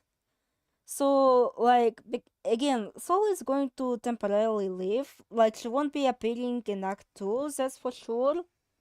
Like, Fortune will only, like, mention her, like, missing her and such.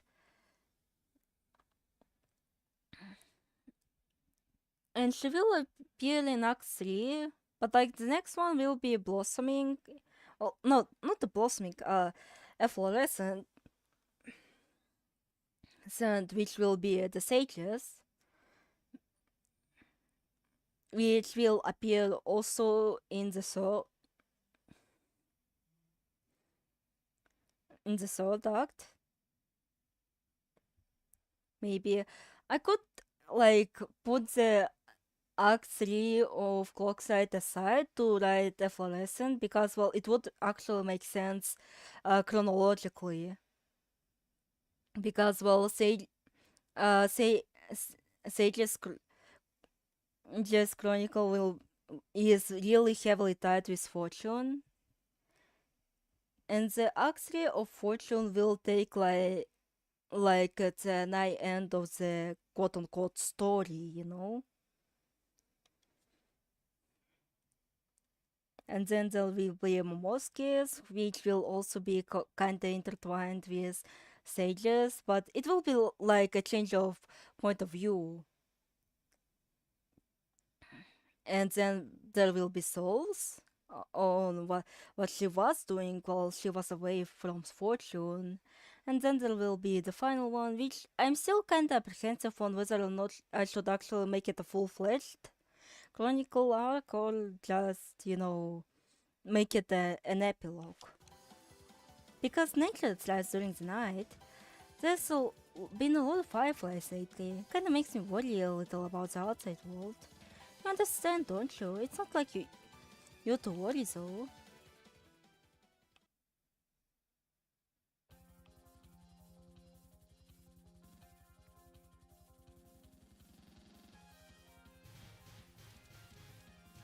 By the way, who is your favorite character in... Fuck, it didn't have like the collection point. Fuck.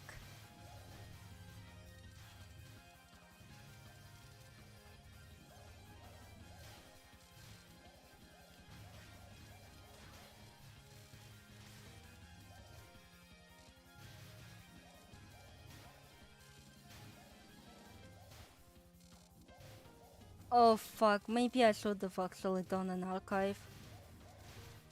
Because, well, technically you can't. I haven't really done too much about them because, again, their relationship will only come up in Solstice, which is like, Soul's chapter, which will take a while to get there.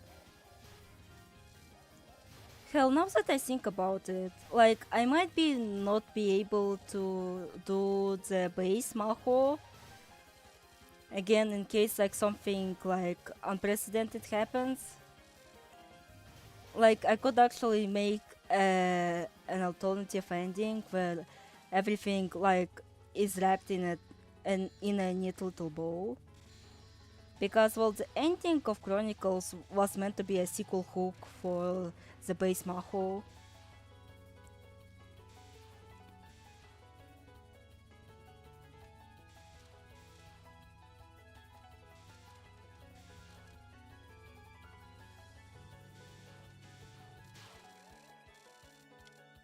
Wait! What? I thought you were some foolishly dating human that looked nice. Who exactly would you two be? Non-humans. Non-humans? Well, human or not, I'm fine either way. My, that's rare, seeing non-humans go along this road. You seem to be a nice sparrow. We shouldn't just attack humans so often. There won't be any more left around here. That might be so. How about attacking yokai instead of humans? Oh, drop it. It's been a while since I saw last humans on this path at night somehow. If there's anything here at all, it'd be non-humans who were in a big hurry. Listen, I'll say it once more. We are non-humans in a hurry and with an important reason. We don't have time to waste here. Will you let us pass? In the end of the road, this isn't a place where yokai like Yukari often listen though. Oh, but I haven't had playmates in so long. I know, how about we go to a village and mess with humans together? Ah, jeez, I said it before, haven't I? that I can see in the dark. I found myself a human. Let me turn you night blind.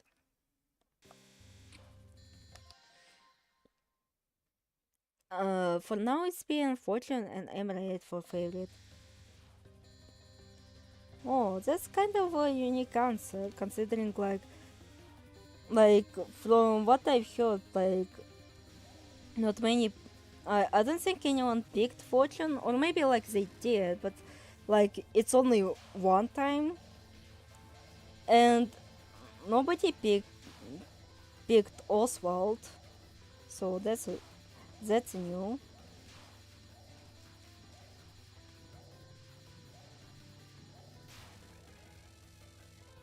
But Soul is cute.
I think he's interesting. His design is cool.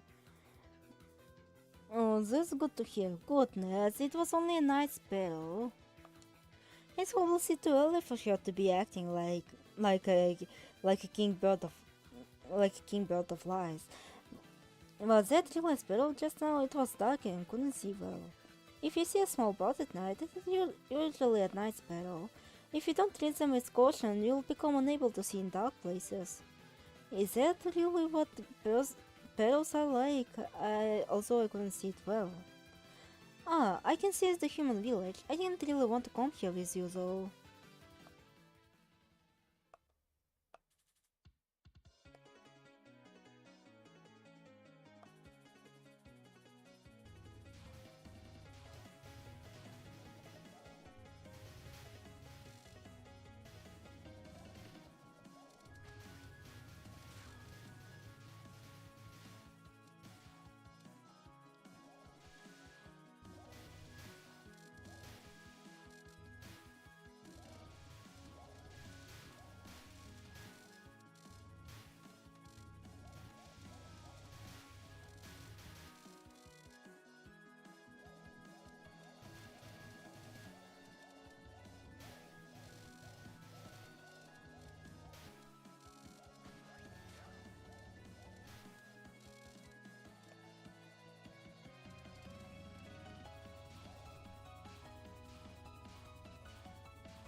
Man, fuck.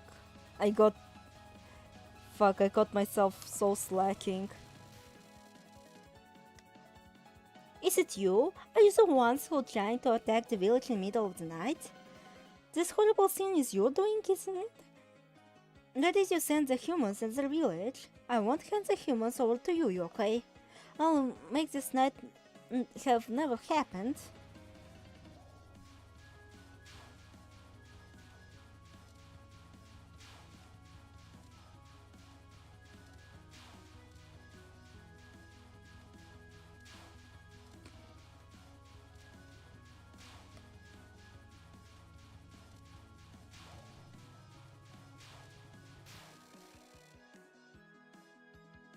What the heck are you? Hey, put the village back.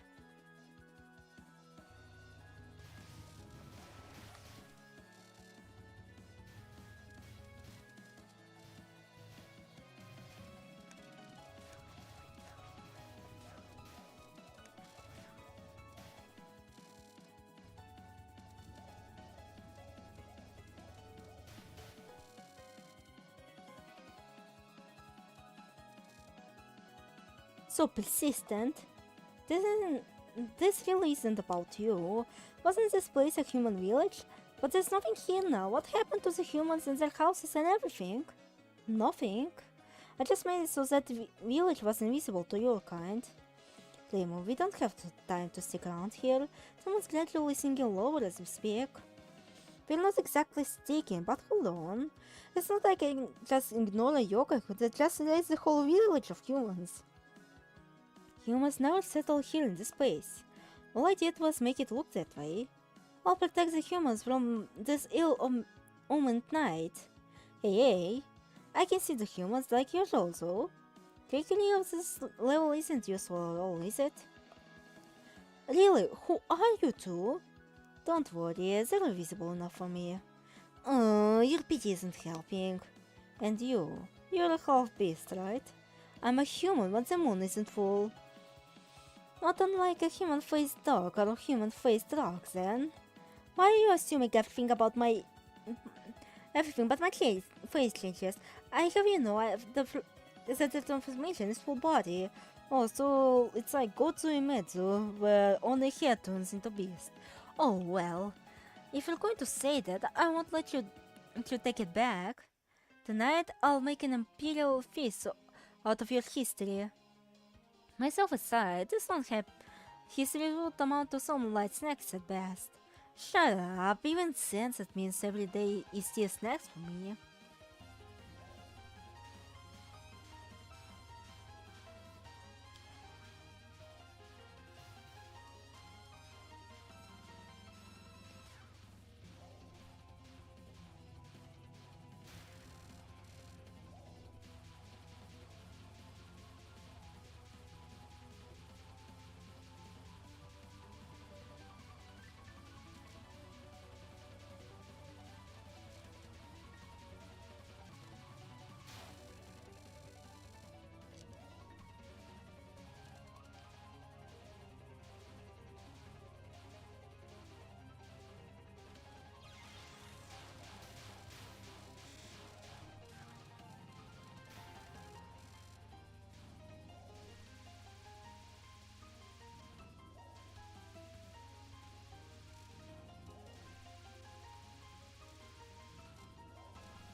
When I posted out of Learning of Sargeji, it was the first series of front from you, so I wanted to do the Art of the Night.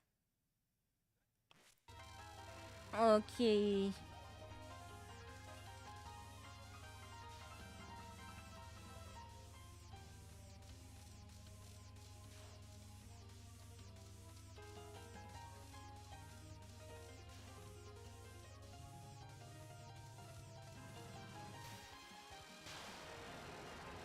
Now, restore the human village. It'll be okay to put it back. We weren't thinking of anything of you and the humans here to begin with. Then where are you trying to go? That way, this way. And then we go this way, and then we go that way. If you're after the ones behind the recent usual moon, there's that way. See, I was right, wasn't I? Lemon, your finger was off by 70 degrees. We're all by 110, where she figured out what we were trying to do. It'd be more strange if she hadn't figured out. Yeah, it really looks like Yukari is in a wheelchair.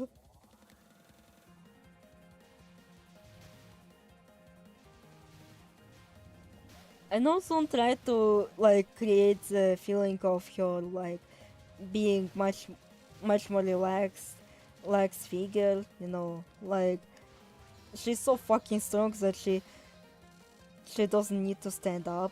For her it's such a leisure moment, but still like it really looks like Reimu is carrying her on a wheelchair.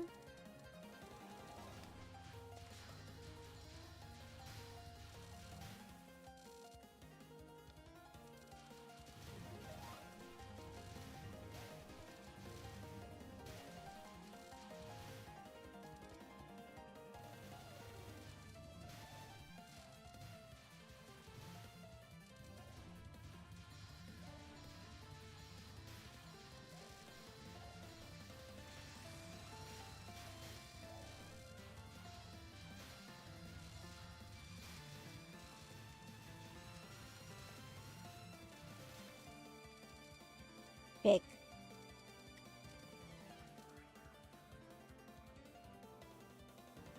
Move and I'll shoot. I messed up. I mean, shoot and I'll move right away. What? What's my Kisus doing here? Well, I'm just hunting some troublesome yokai like usual. Hey, what a coincidence. I'm doing some troublesome yokai hunting too. And what I'm saying is hunting troublesome yokai, in your case, troublesome yokai hunting, isn't it? Not really. I wonder what you can do all by yourself at night like this. Hunt troublesome yokai. I'm already tired of saying it today's moon. It's about time to make it tomorrow. So, who's troublesome yokai? You messed up the boundary of night and day again, right? We're the ones who stop in the night, but now it isn't time for that. Indeed, don't you have eyes on the back of your head? Eh? Well, she probably doesn't, that's how it is. Speak Japanese, this is Ginsoki. This is why I like cooking, she actually beats you in the chair. Looks like nothing we say will get through here. But that this sort of moon is so dangerous. It's not really harmful to humans. I don't know what's happening, but never-ending night has harmful written all over it. Yokai eat humans during the night. If the night keeps going, the yokai will starve themselves until they drop dead. There's no way they do that.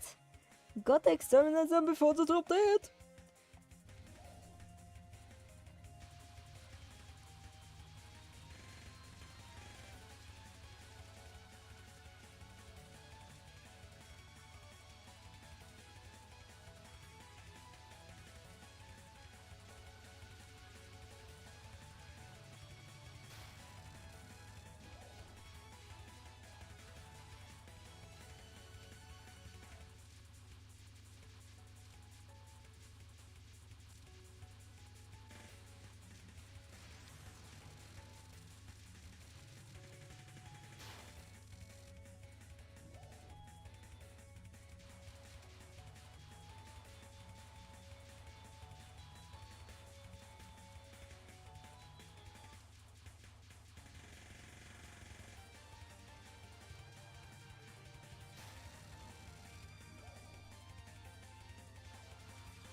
I don't know how the fuck I managed that.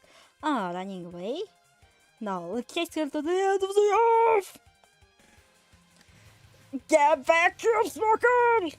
I'll chase you to the end of the earth!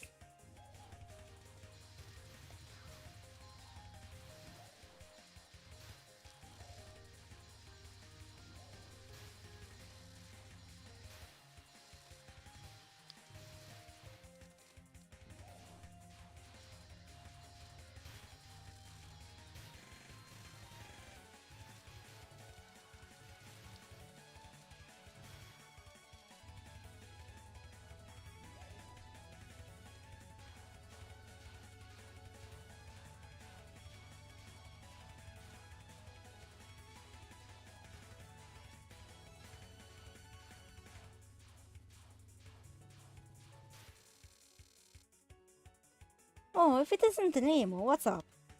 That's a limit even to barefaced lies. The last one was for you, Kari. This one's for you.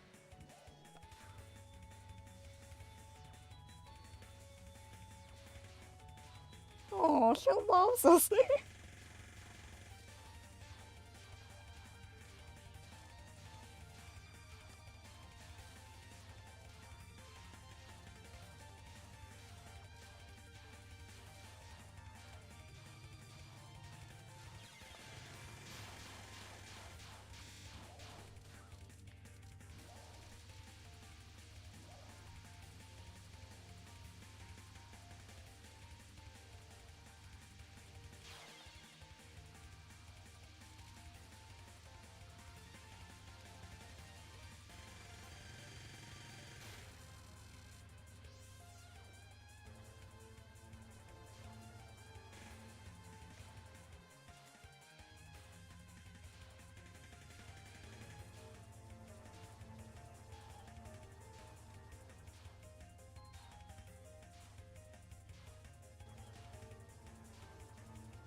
Look like we've arrived at our destination while we're chasing Marisa.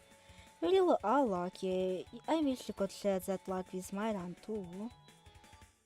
Damn it, what the heck are you two saying? Thanks to you, we know who the culprit is. You weren't useless. Well, we haven't figured out the culprit, but anyway, it's in that mention.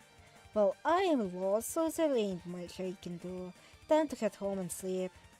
Hope it'll be morning when I wake up. Except for alternative. Well, trying not to catch cold.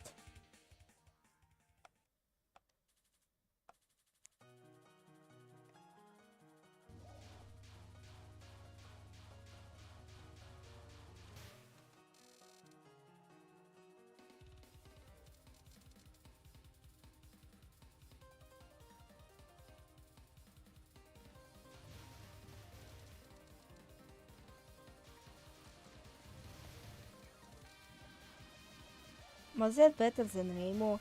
Yes, it was way less painful than Remo.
Fake.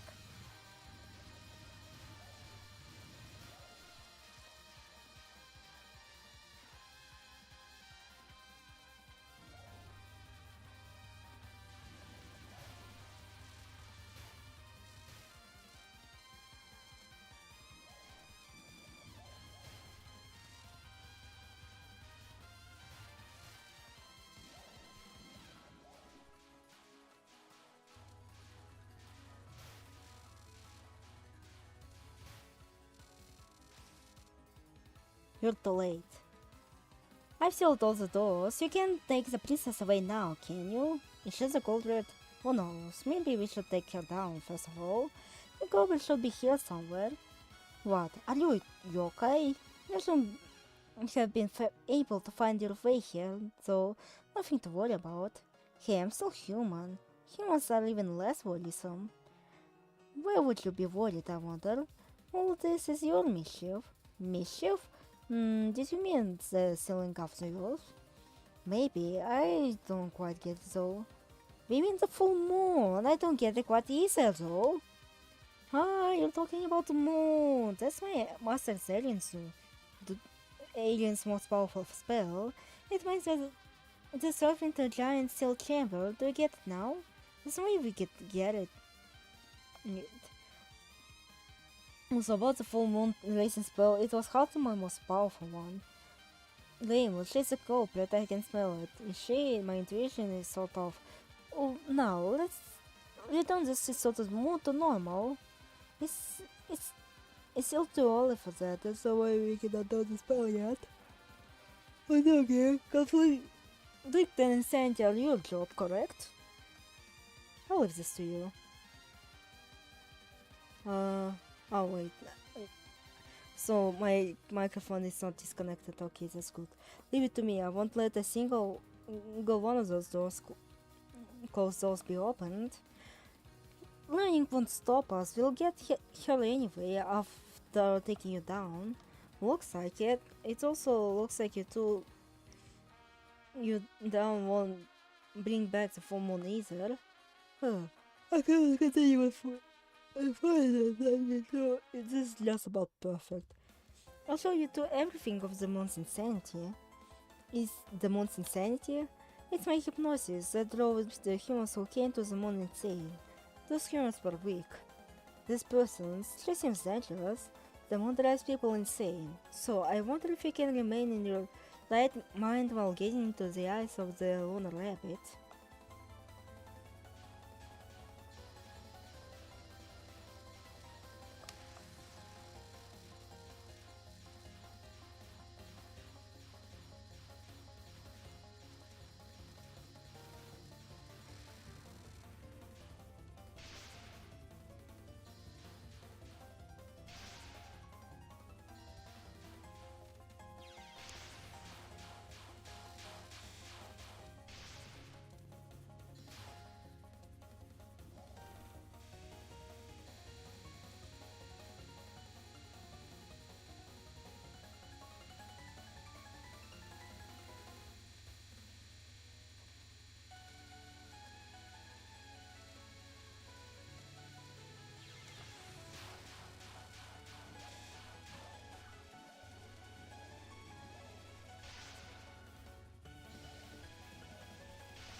Right.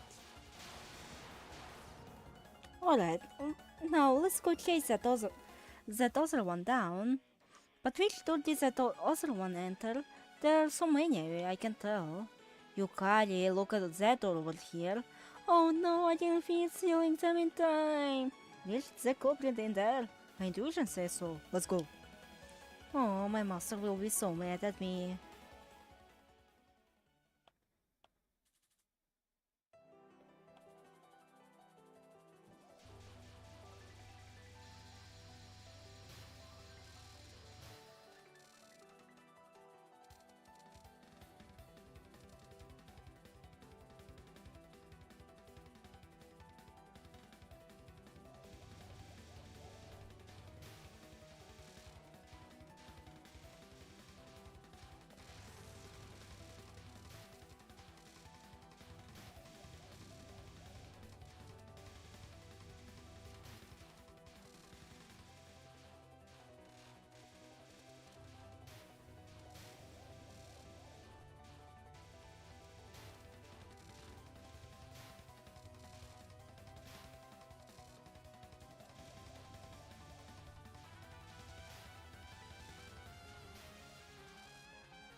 Yes, I told her not to let them come this way.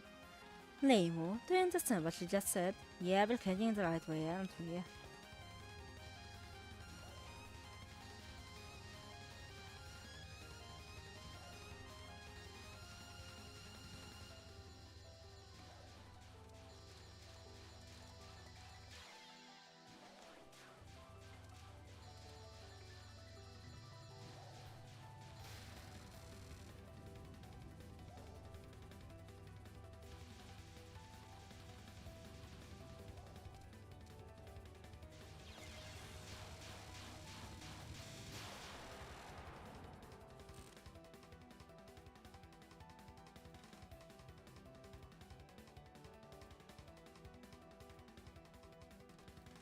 full moon after so long.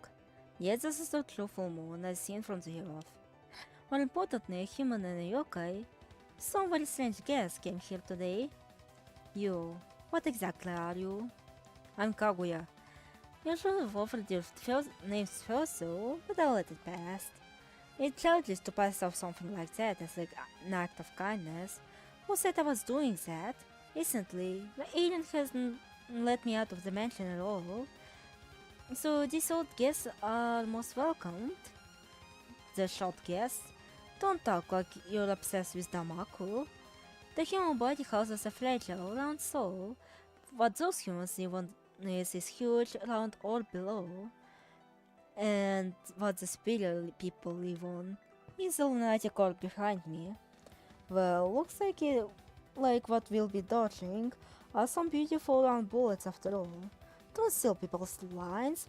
My kindness has limits. Look, we get where the speech is going without you saying it, so it's fine. We short guess, right? You two are just impatient. Even without hearing, I'll show you. The miasma of true moon. And my beautiful and possible request as well. You've really got too much free time. Were you just waiting for someone to play with? Hey, don't be such a wet blanket. I've been hiding here up until now, so I didn't have much chance to go out and play. Still, I'll make up for that today. Well, that's fine, I guess. Looks like the full moon's already restored and all. All we have to do is punish the culprit and set things right for good. I'm afraid you can see the true full moon from anywhere but here. What? It's not something that warrants saying. We'll punish you anyway. Well then, are you ready? Not at all. Not at all. My 5 requests that so many humans in the past failed to complete. How many can you fulfill?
Oh, hi, JV.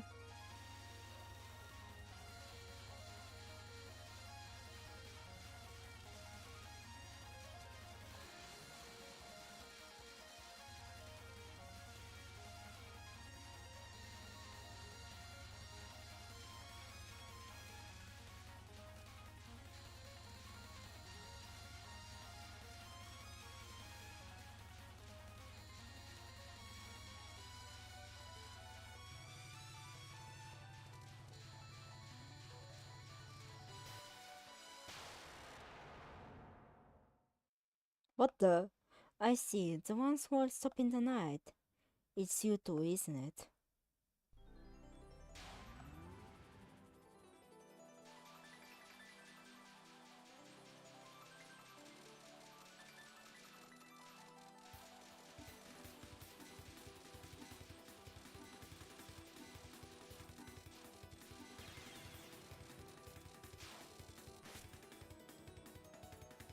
This half-finished night that you have made.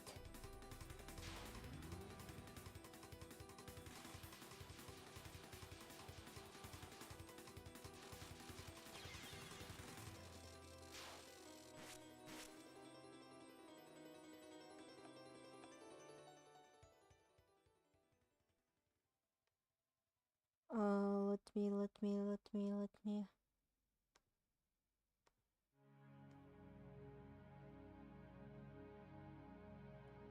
The Kakurushai at night.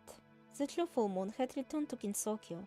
The previous moon was just a puppy emotion toy, but in contrast, the night's moon was brightly shining. The moon's true power was that it boosts the purification rate of sunlight to displace the illusions of Kinsokyo.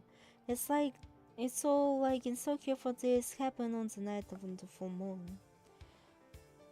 Today the moon is also clearly visible. Hey, I say that and suddenly a lot of people gather again. It's just usual. Come on, things like this are necessary all at once. You kept saying like it's the usual thing once in a while. You could just get a different excuse, you know. Oh well, it's okay. Is there something else? Are you saying that Rainbow Sake isn't good enough for drink? Yeah, it's a shrine sake, just drink it. Shut up, won't you come down a little until have some more sake? I'm awake all this time now. The noisy time as well as a noisy time has became noisy. It's been a while since the last full moon. Oh, partially support this degree of fun. That aside, it makes you feel better. It's very late for yokai like Ran to act like humans. It must be because of the influence of the moon. It would be great if it were some good regulations for the drunkards. Yukari somehow looks completely fine, as expected. I don't know if being full of humans traits are good or bad. Oh my, the ghost bringing with humanity is calling.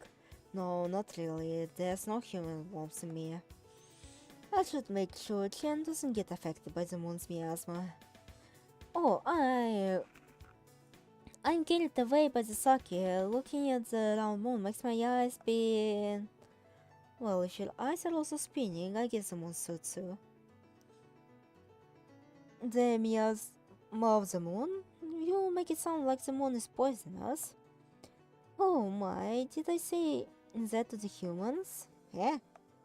That was rude of me. With this, the princess is finally playing outside again. You might say this has become something good. Also, fuck. Okay, previously I argued whether or not Touhou violated Geneva Conventions, but look at this. Look at this. I know I'm technically spoiling the fucking game, but still.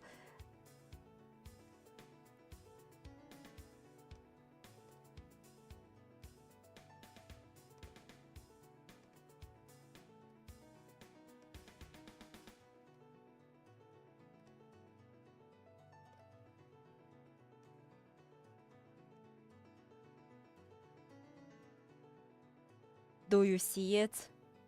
The Geneva Convention violation.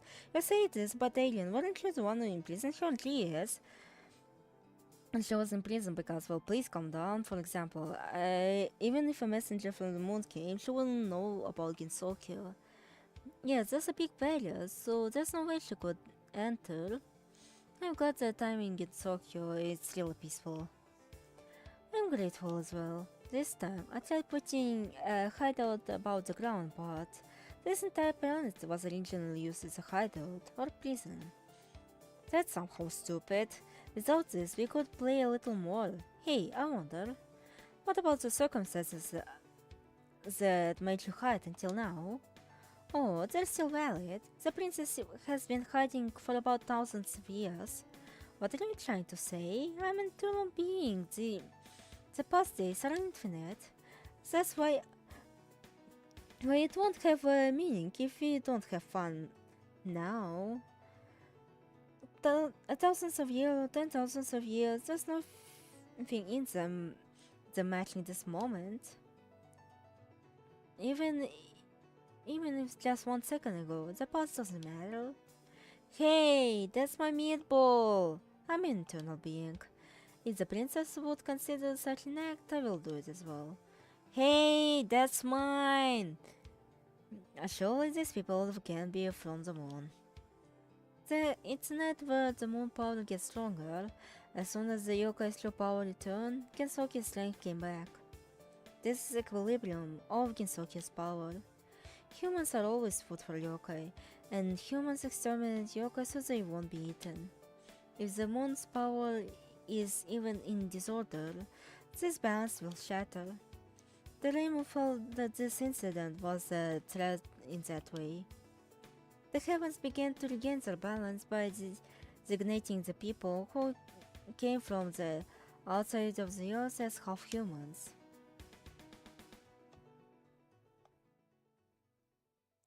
And that's it. That's it. Wait, I need to get the window functioning again.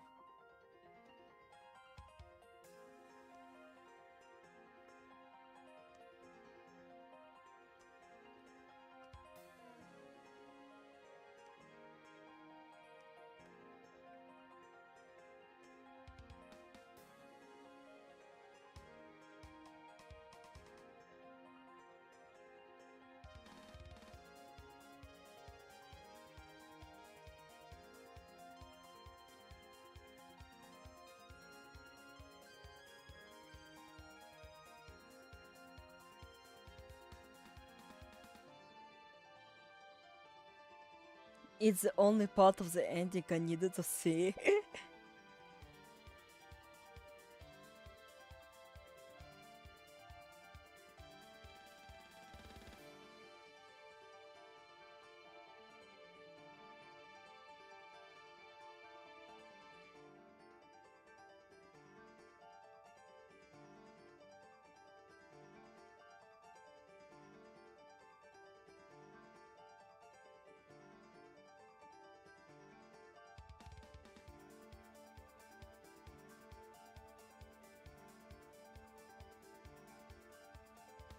What boss do you like more, Alien or Kaguya? I think Kaguya. Don't know, her presentation, and then two wonderful players and give you a feel of eternal life. Try extra stage next night. Again, at least for me, like, she looks like much visually, interesting.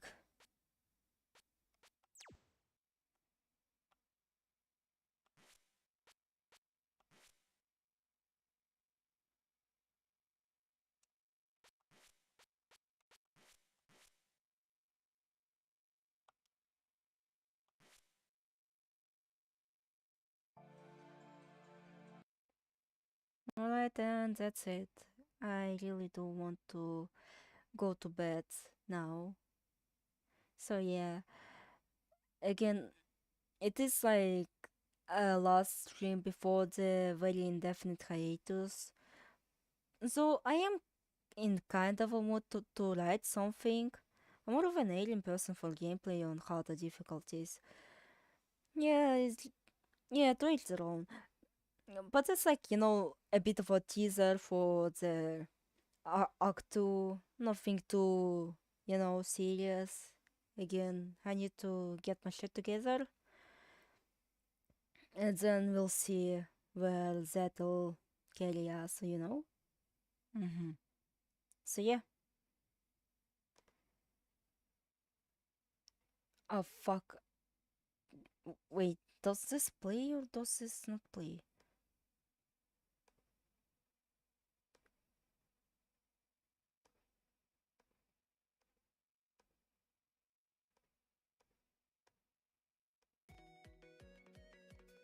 Alright, now it should be playing. No, it's too late! It's way too late! I want to go to fuck to bed! But, since you're here, I guess I could actually start reading I don't know, the fucking, the story of, not the Undertale, but like, no, I could actually still go, I could still go on. Like, if that's what you want, it's just, I need to fucking find the story of Undertale, story of Ian. Ow, my head hurts.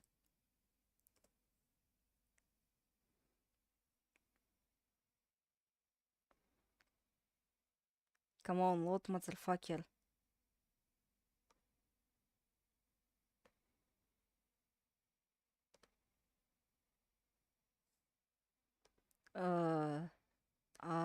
Imperi... Блядь, what the fuck are those search results? I am Alice, I am Sakuya, Touhou FPS game. I can't repair M3 tactical helmet, sir. I could cover whatever I wanted if I wanted. I don't obey. I feel nostalgic when I remember my life is so AP. I love Cherry, I love Red. I love you. I love you.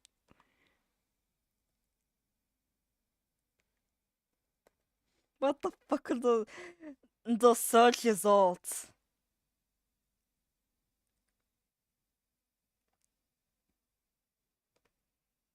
Alright, hopefully you guys are still here when I tried to say goodbye, but I couldn't. Guys, are you still here? I could still read the prologue. Alright, it's still like here. And I got like, well, fuck, I should have actually. Thank you, Haiku. Fuck, I guess I have to move the BGM from here to here.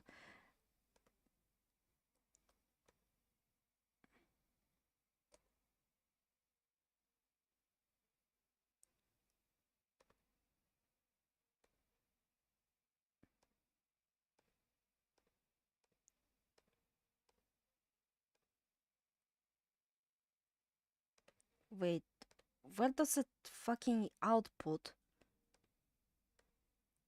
I'm here. Okay, that's good. I actually want. I was also talking about Maho and me thinking about doing like a bit of a trailer story for it. Alright, now it fucking works. And maybe I could read out the things that I wrote for chapter 14 before I decided to put it on Maho on hiatus.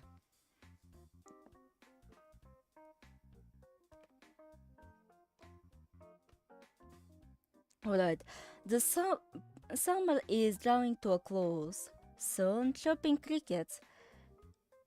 And I was like, holy fuck. Soon, chirping crickets will take over for buzzing cicadas. Kinsokyo's hot nights are cooling down, making it comfortable time for humans and yokai alike. Times are peaceful as usual, from a human perspective leastwise.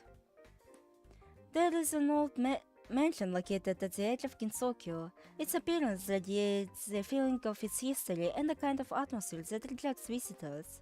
Items that look as they might be from outer world have somehow found their way into this house. Strange machines, books that make no sense, magazines.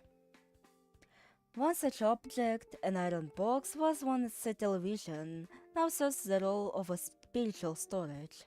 Spirits can live well in something that used to display human shapes, she'd say to her Shikigami. This was the home of Yukari Yakumo, the yokai of boundaries. Ever since becoming aware of the slight abnormality in Ginsokyo, she hasn't be able to sleep well, even during the day. The enemy was yet to be seen, but she was certain it must be taken someone powerful to pull that off. She doesn't get out often, however, and it'll be very bothersome for her to take an action alone.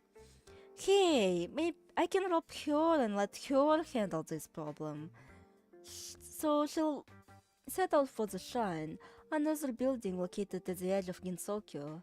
There's a human that she knows from here. It's a carefree person who always happens to be bored, so she'll gladly undertake the task of resolving whatever trouble there is. Oh, it's literally just like my friends.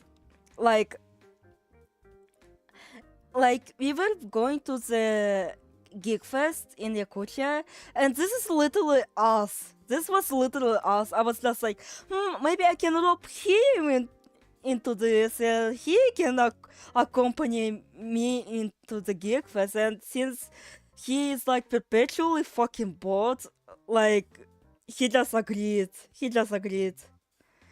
to accompany a fucking whip into this.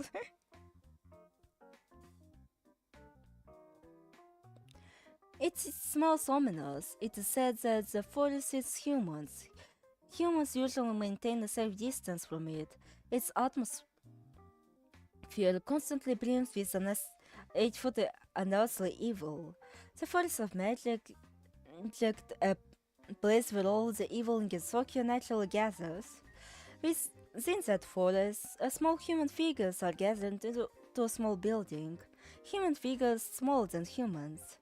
The rainbow-colored puppeteer, Alice Margatroyd, is reading books amidst the mountain of dolls. How can humans possibly not be aware of the huge disaster? Don't know. If nothing is done, she won't be able to enjoy that. She isn't the type of person who gets out often, but no one else was interested in the problem, so she set out to investigate for herself, or rather she tried to. I don't like this. They're used to this kind of thing, so they should do it. Yeah, really. She knew nothing about the enemy and she had no idea how to get started. In the end, she decided to visit a human who also lived in the forest to let her take care of the issue. She brought a few books along, grimoires, books that any human would find extremely rare and difficult to hold of. That person would never be able to refuse such offer. Sakuya, where are you? There is a European mansion located next to a lake, a scarlet mansion. A shrill voice was echoing through its halls as usual. Shrill voice, and I just used Sakuya, where are you?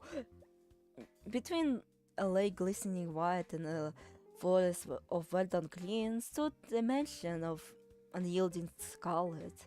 It should be an awkward sight, but strangely, it's very soothing. It says that time stops flowing within this mansion. The Scarlet Devil Mansion, it's not a metaphor. Emilia Scarlet, a vampire, was looking for her personal mate. Have you already done what that as I asked?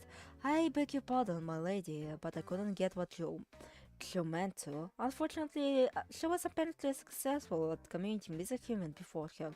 Fine, I'll do it myself, so you do the daily stuff, whatever you want. Obviously, she had not been ordered to stay home.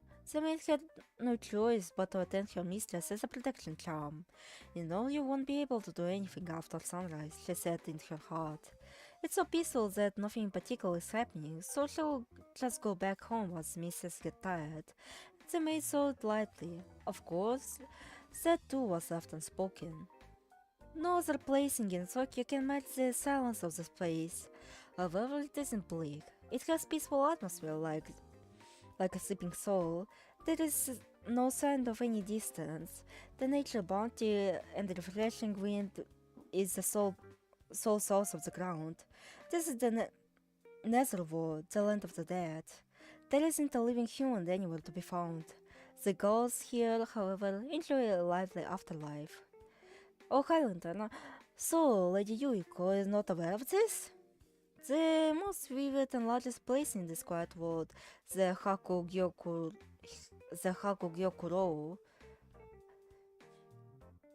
Yomu Kanpaku, a gardener who was pondering on whether to tell her mistress about the recent incident.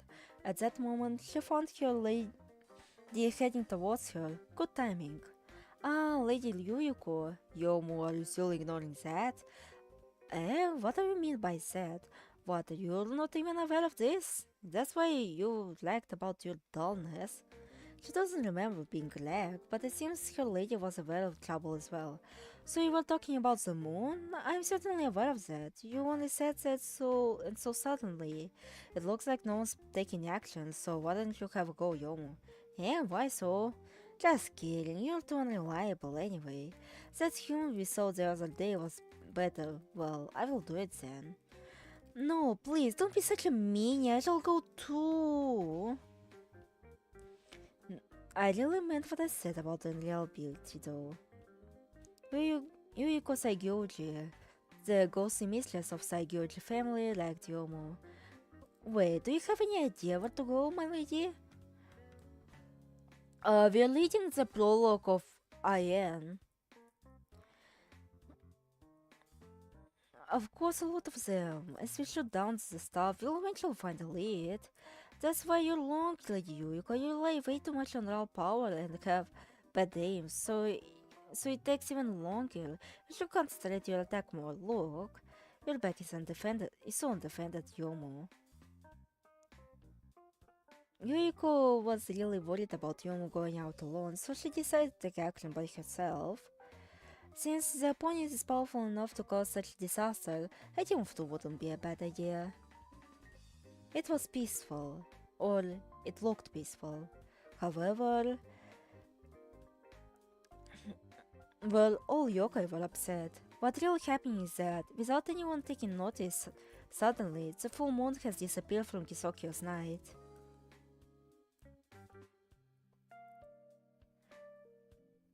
Let me do something real quick, because we'll be reading even more. It's just I want to read.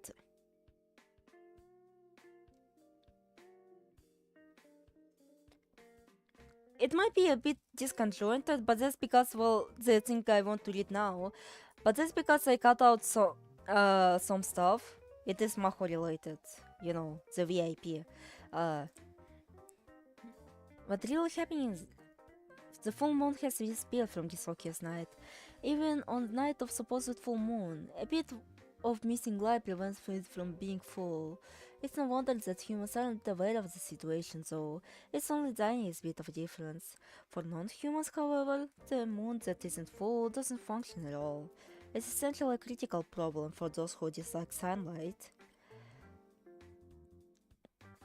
A human and a yokai, a team of two, ventured out into Gensokyo's midnight hours to retrieve missing fragments of the moon and restore the full moon. They will stop the night if need to be, even if it becomes an impenetrable night. Oh my god, they said that thing! As someone draws to a close, not much time remains before the harvest moon.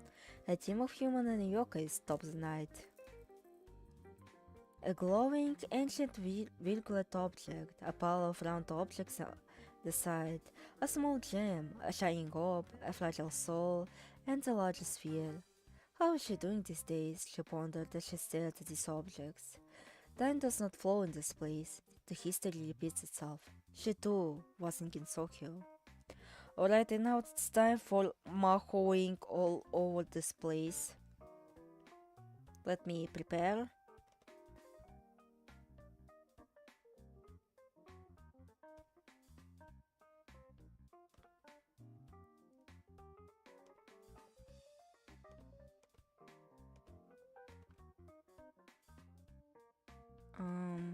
It might be a little bit dangerous for me to show it, so I'll try to hide it.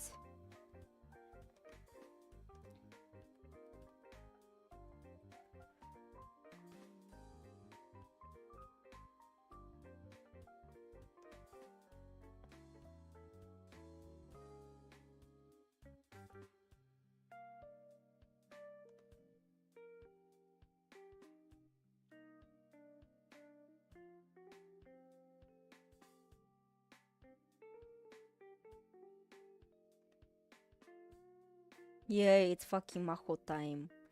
No, what is it? What is it? What is it? Oh no, it's castrated. Ah.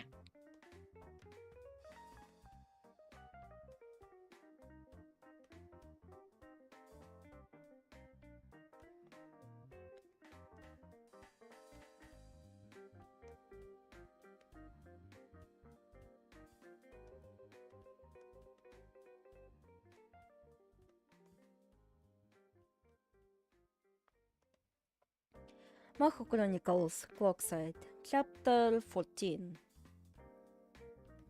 Eh.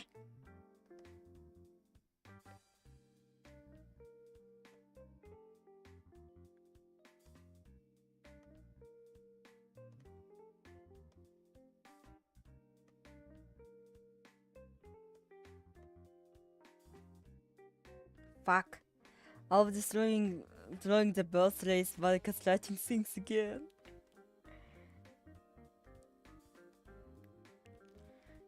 Well, got to deal with the population bomb somehow.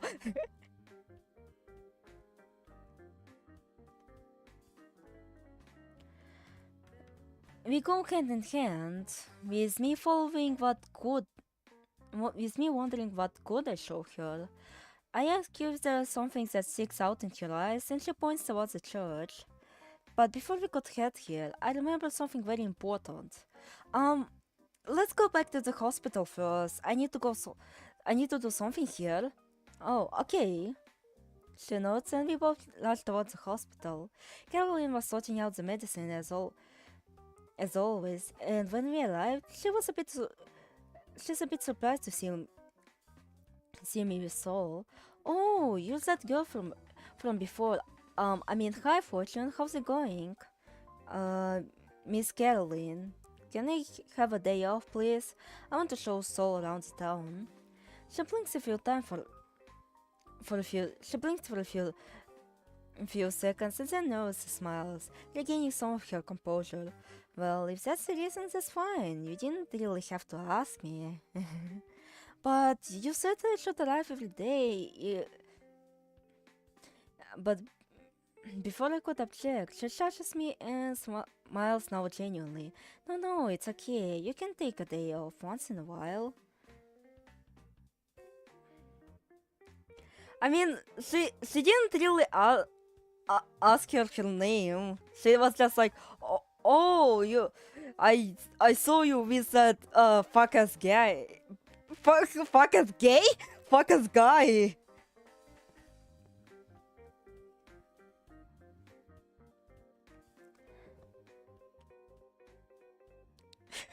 Imagine if Oswald's marriage was actually an unhappy one. I mean, there is like a rift between them, but not that much of a rift.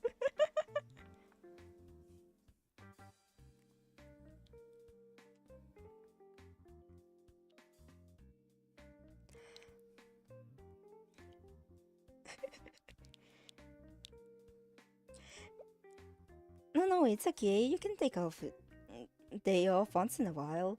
And well, you did mention that you have a friend, so it won't hurt to hang out with them while you still can. Oh, thank you. I bow and Caroline looks at Sol.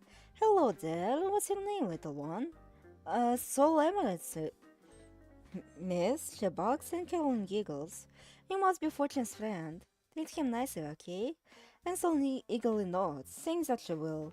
And, well, there was supposed to be a bit about, like, Caroline teasing. Like, Fortune, is that your new girlfriend or something? But I thought that... But, first of all, I couldn't really fit that in. At least, like, as I was writing this, I couldn't really fit that in. But second of all...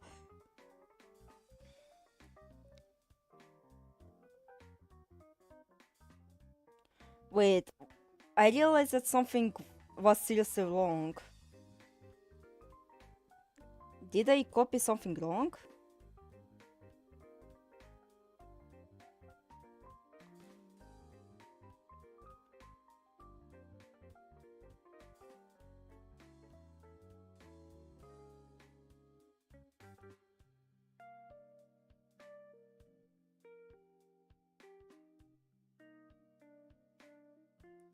Wait, like, there was a bit about, like... Like, about them exploring the hospital. Where did it go? Did it not save? I thought notes would actually save that. What the fuck? Where did it go?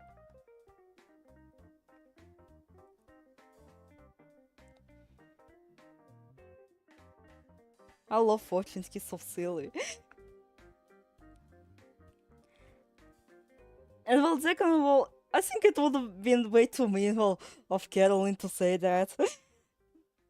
We then decided to look around the hospital for a while. I ate it. Sorry. Looking at every nook and cranny, obviously we weren't allowed to touch anything, but it was fun to turn our visit into some sort of adventure. Wait, it was. It's just I kinda cut out...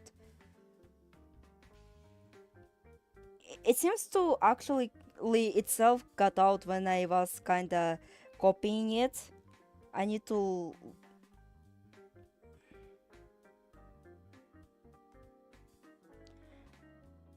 Wait.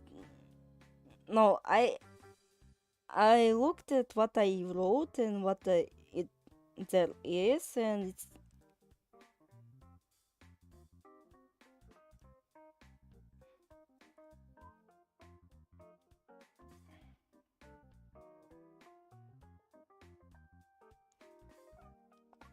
No.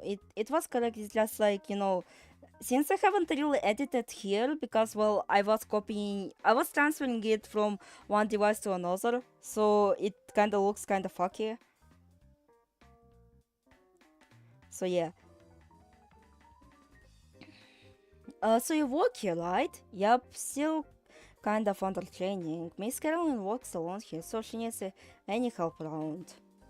And well, this was supposed to be from a previous exchange, but I deleted it. But basically, it was her dressing while she fell down, and Fortune saying that the reason if he... Oh no, I got a tab out a little bit. It's just quote unquote emergency. So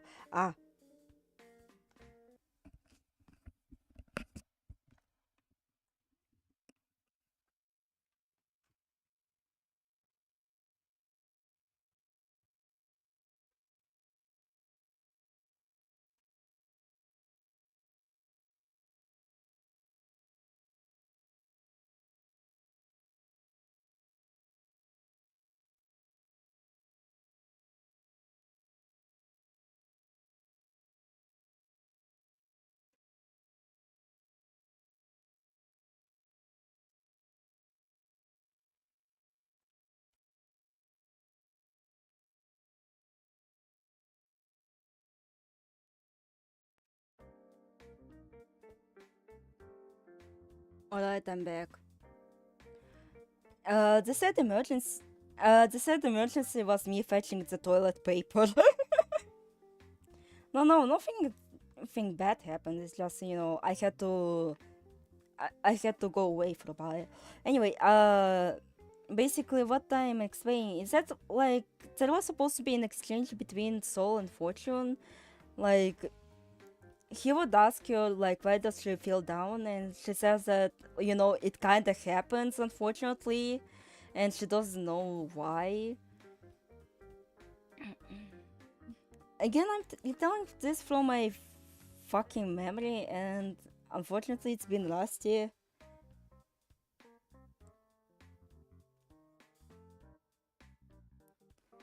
Like I haven't really done to save the prototype. And so I totally get snippets being lost in writing, yeah. So I guess like Fortune also brings up like why he feels. Wait. After this, Soul then asks Fortune why the fuck did he fell down, and he said like seeing like a happy family and such, it made me feel envious.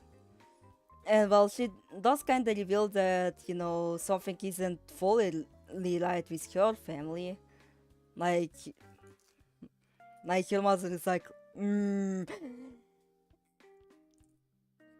and she asks what she could do to make Fortune feel better, and he says that she should smile, I know, and she tries to smile, but she not genuinely smile, and he's like, no, not like that. I mean, like I want you to be happy, like genuinely. Like if you're sad, then be sad, but like please be happy, okay? And she's like, oh my god. So that what this whole line was about. She looks at me with shocked expression and then smiles out of her own heart.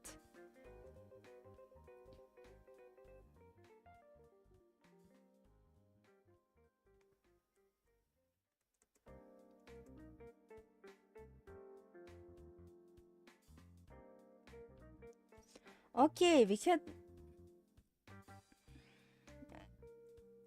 And then like they go to the church. I don't know what the fuck okay means. I already forgot. We head to the church and begin exploring it, looking at various depictions of the noble one, the moon of what's past, represented by blood and its aspects, a sun of ever morphing present, represented by heart, and star of the future to come, represented by brain. The day is an off day, so there are no people inside besides a very surly priest. Hey kids, no running in the church! He yells and we taunt him by blowing a raspberry. As we continue to explore the church. I didn't visit church that often, come to think of it. It was Silver who visited almost every week with frequency.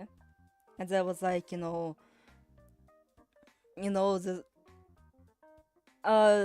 reason that was like supposed to be a reason why this the priest didn't like come up to the children and didn't fucking beat the shit out of them is because well his leg is kind of hurting, and then like Fortune used this as an opportunity to advertise like Caroline's hospital, like, yo dude, you should go there, and he's like, what the fuck, I cannot fucking go there, my leg is hurting, come on, go here, it's awesome, and so on. And I guess I think it would be appropriate to insert like a middle chapter about like Sylvie's daily life, because like they would visit the church where she visited, and they would also visit the grave of Sylvie, where we would see the old librarian. The old librarian. Lady, and here it would all in that side chapter, it would also explore like Sylvie's relationship You can't keep walking across the floor, you're 12.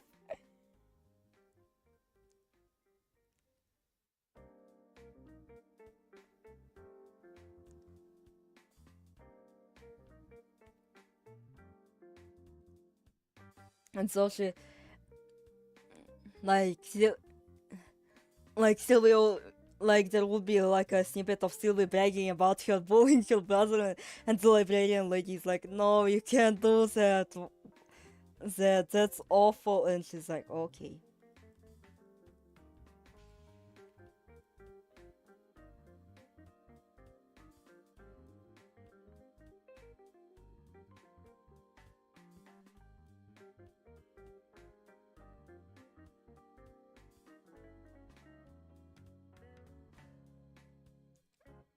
So yeah.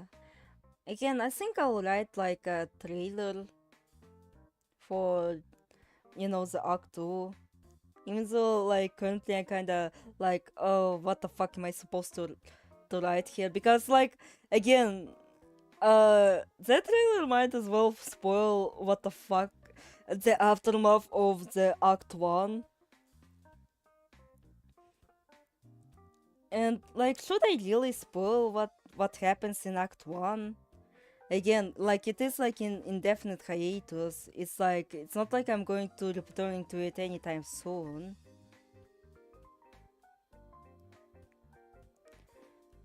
So should I spoil or not? Maybe, I don't know. Again, like, I don't know, for me, like, I have like a very weird relationship to spoilers.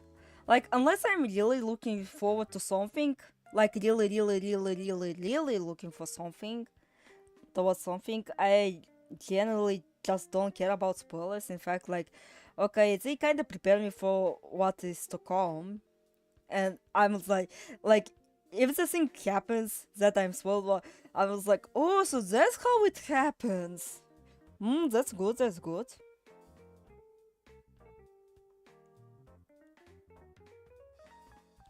Again, should I spoil or not? Like, at least like it's enough of what actually of what happens. Again, I can at least write the whole like emotional beats or something. It's just like, the broad strokes.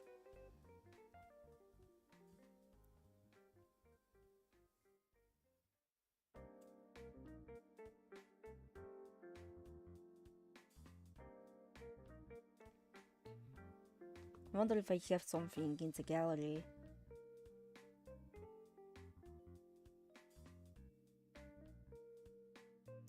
Heigl, should I spoil? Should I spoil?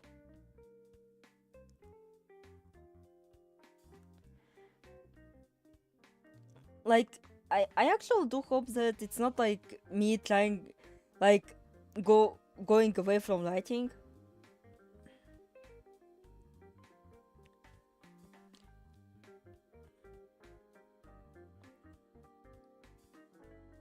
And not cancel it accidentally, because, well, it did happen when, hell, like, the reason why Maho is written this, like, in a very weird as fuck way of me, like, spontaneously doing shit is literally because I'm trying to not accidentally cancel it by being inactive. So,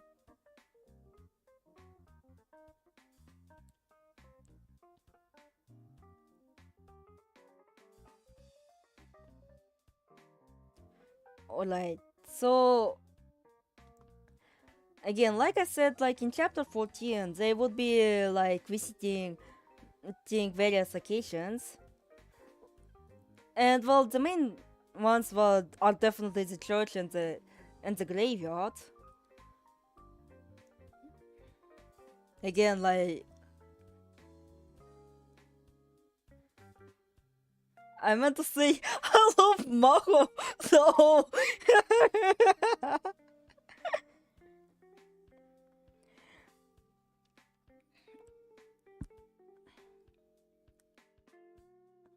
and here he reveals like, yeah, I have a dead sister, by the way, and she's like, oh, that's oh, that's bad. And they have like a wholesome moment together. I do have that feel, to be honest, like...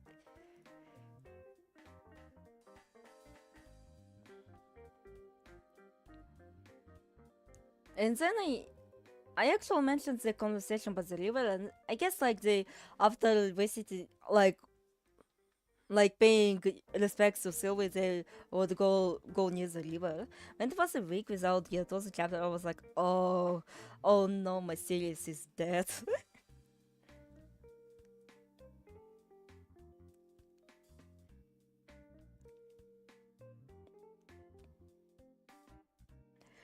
When I'm just like, you know, remembering Tatarigatami at one point, and I'm just, oh, I had this, oh my god. I forgot.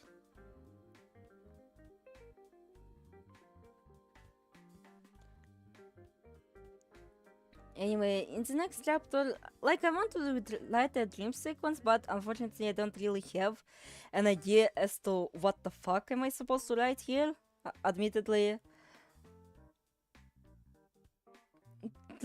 Like, maybe it's just a good dream before, like cutting to the scene with Fortune's dead and the fuckers locked in, and they're like just discussing, what the fuck do we do with this little piece of shit son?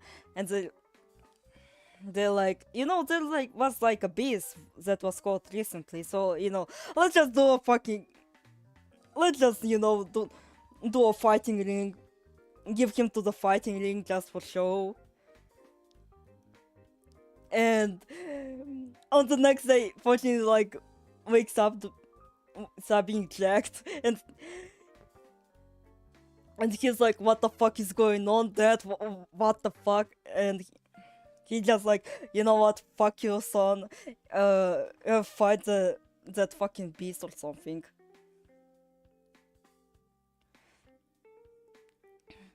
And he's like, and everyone like it's like majority is like, yo, and those are like, oh, and also like, they made him join the congregation. I thought that's Squid Games. I thought that's Squid Games.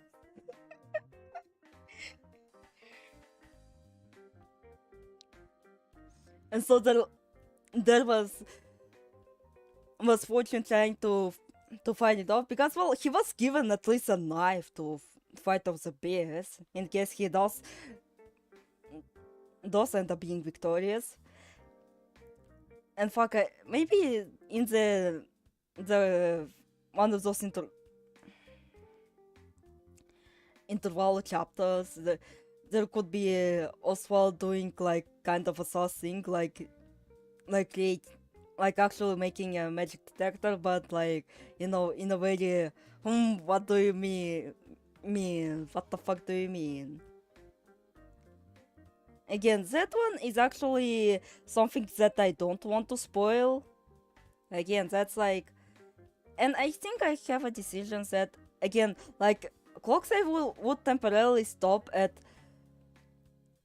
Act 2, and then it will go to FRS, because, well, it makes sense chronologically, because, well, you know, no, he leaves, and then like the POV, like, you know, shifts to Fortune, because like the time between he meets Sage and, you know, he meets Soul is still like a rather sizable gap chronologically, so it doesn't really make sense for it to go back to back, you know. So I decided to kind of have a bit of a anachronistic order. So yeah. Anyway, so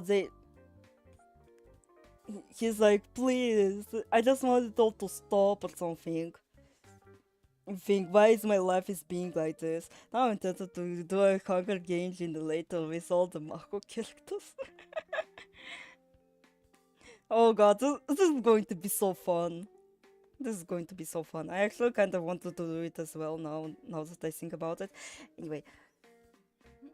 And then,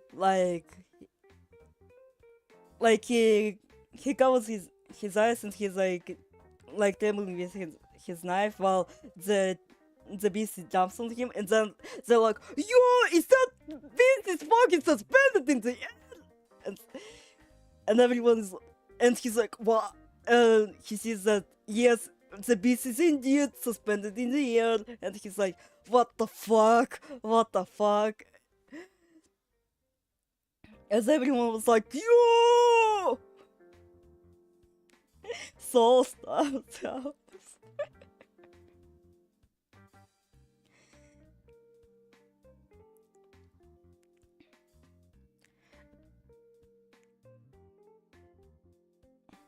Like, Soul is Steve Soul lot and die.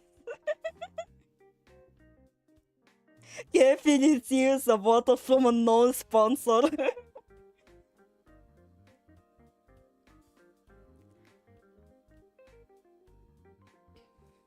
Also, yes, Kefi actually appears in Act 2. She will take a greater role in Act 2.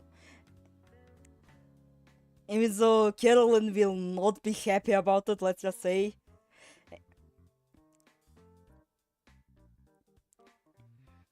And so, like, Soul is especially like, yo, he was a magical dude all along, yeah! And also it's like, oh my god, he was magical dude all along. And like his fortune says is like, what the fuck? And so he ultimately played Where Do You Read Maho on my Wattpad. I think I should start linking it to on my channel, I don't know. Anyway.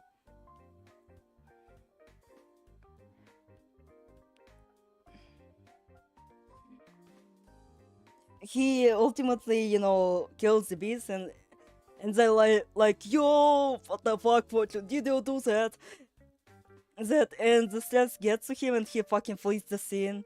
Like, please, no, I don't want to be near people. And he cries. And then, again, like, lamenting that, fuck, my life fucking sucks, fuck. And then Soul comes and she's like, yo, it's okay, I'm here with you, you know? You don't have to be afraid.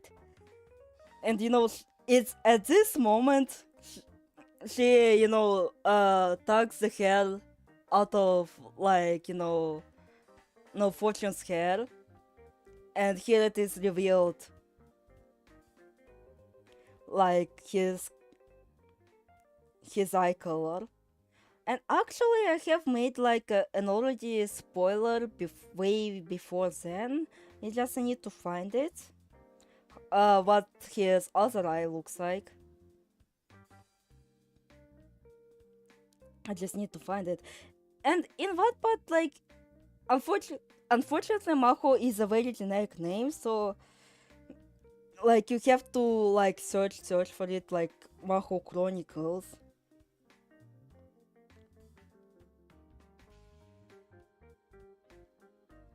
Albeit it is very predictable. It is very predictable.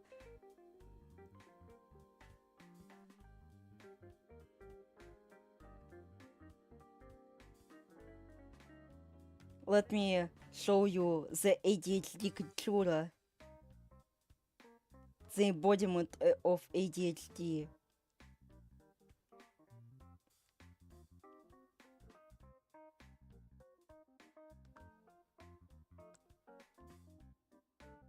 Oh wait, fuck.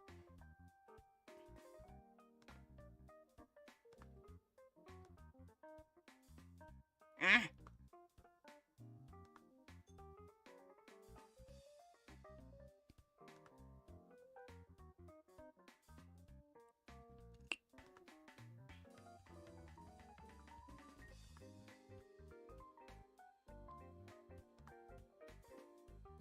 Cookie.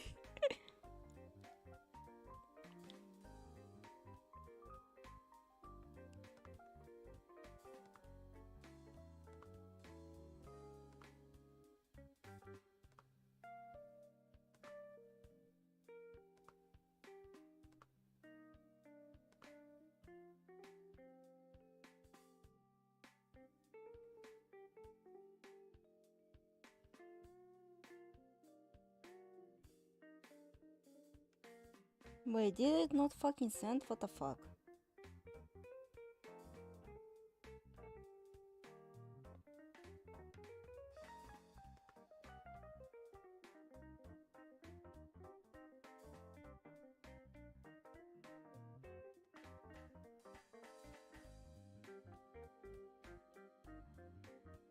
Fuck, should I do alternative method?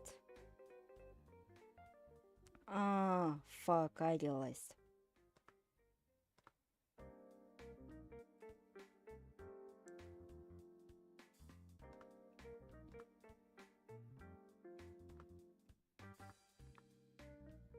Alright, now it should be actually working. Alright.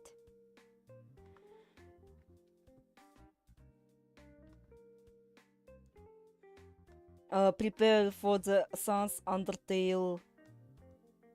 Undertale of Sans. Because yes, he does have heterochromia.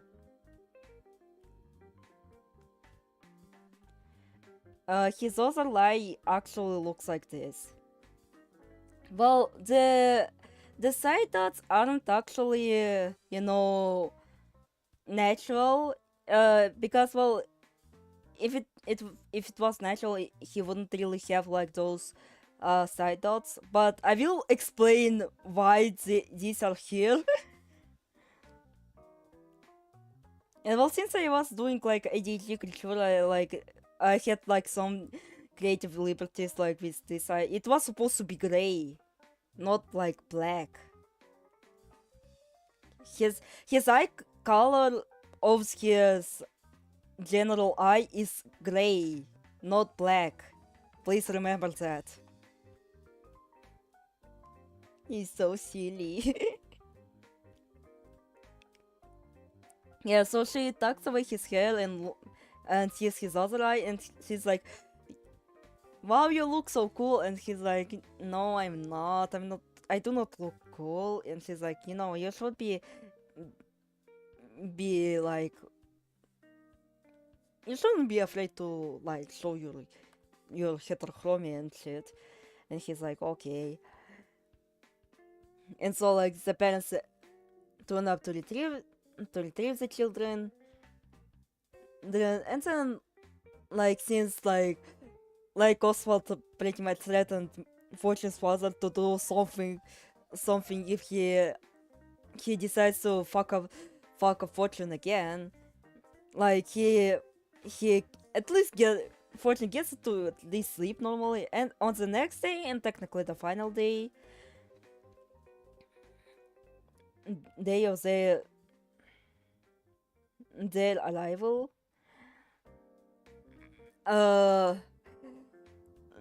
Fortune and Soul fucking fight. Is that Midori? No, it's Fortune. It's Fortune when he's adult. The cat is notwithstanding, it's just, you know, he is ADHD cultura. Fortune is ADHD cultura.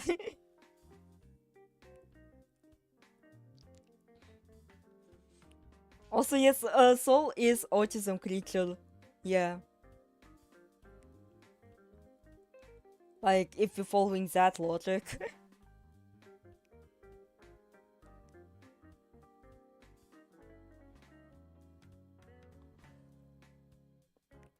Midori is put like Fortune.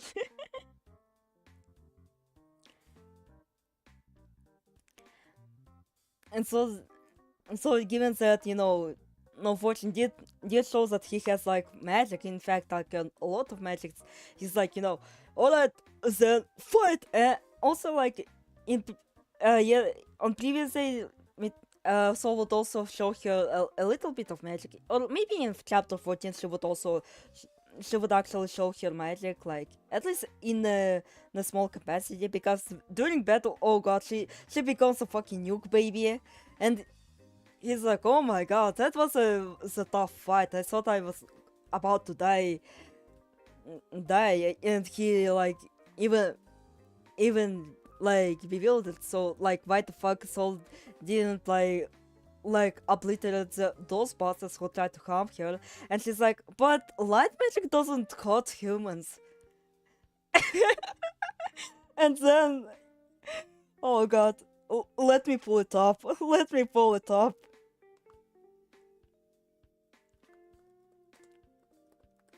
Let me pull it up.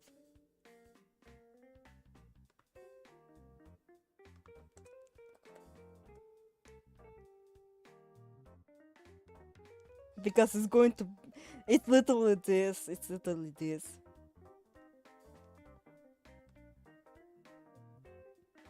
Fuck, I need to...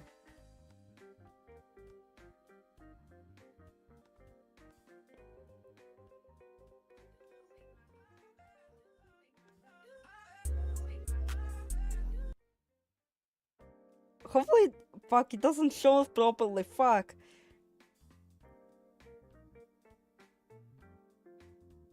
Yeah, her fighting style is literally this.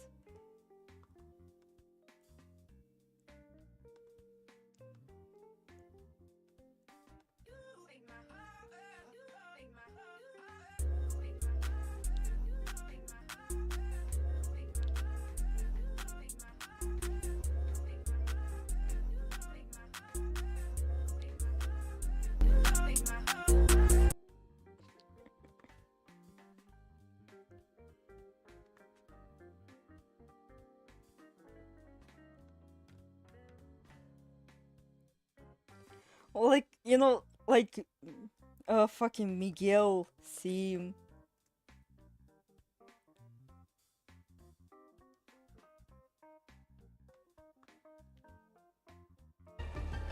Like, what the fuck is it? His... Like, you know...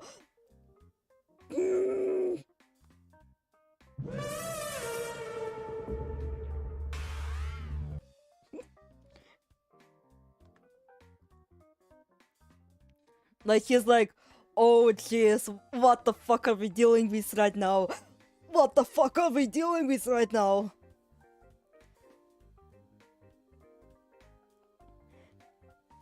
And let's just say, it's a good thing that he brought Soul with him, and Soul is in fact within the visible capacity between those two. Because again, Oswald is unfortunately a scholar. He would be like, you know what, I'm going to study you.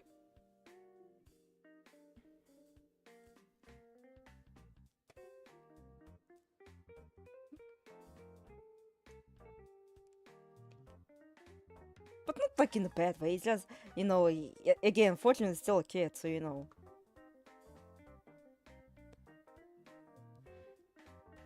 But yeah, he would have liked to know more. Yeah, I gotta upload a new chapter, BRB.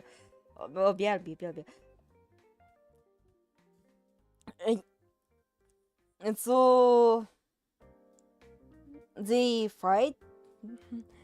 After the fight, like, they also say, like, plant a tree together.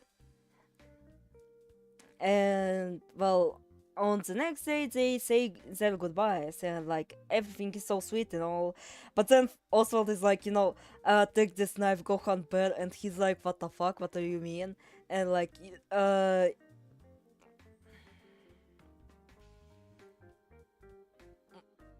like, you know, for good luck,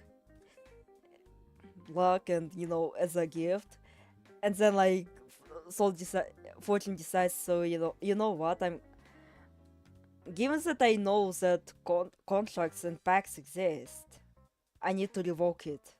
And wait, he basically also like whispers to his ear, like, you know, you know what to do, right?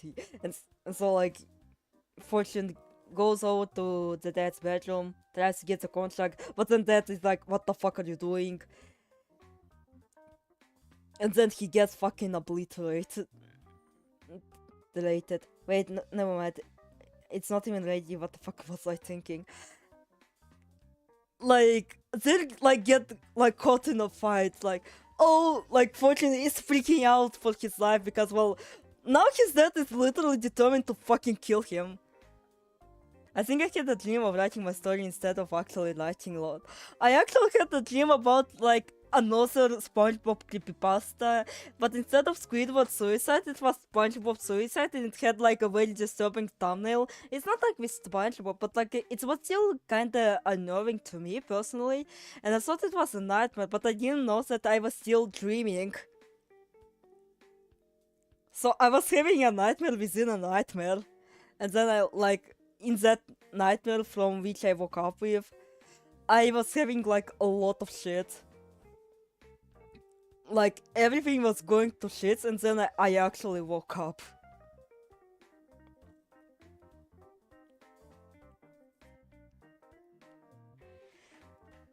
Alright, so in the end, Fortune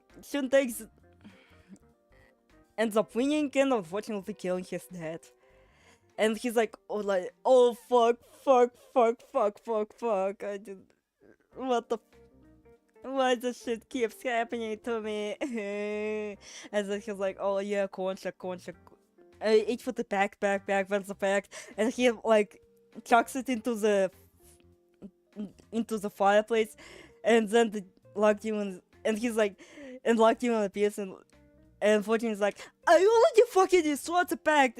You have no domain over me anymore. And technically, he is like the only living, like, you know, no person. So technically, he is the master of the Lock Demon. But Lock Demon says, you know, fuck you, and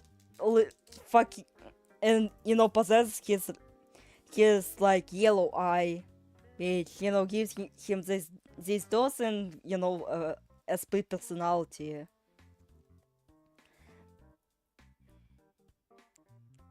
And on the next morning, like, people have noticed that something smells funny, and they reach out, and like the possessed Fortune tries to attack Caroline, and then Fortune gets fucking arrested as a result of that. And he's like, fuck. Now I have a fucking demon inside of me. Fuck. And now I'm in prison. Fuck. And so he...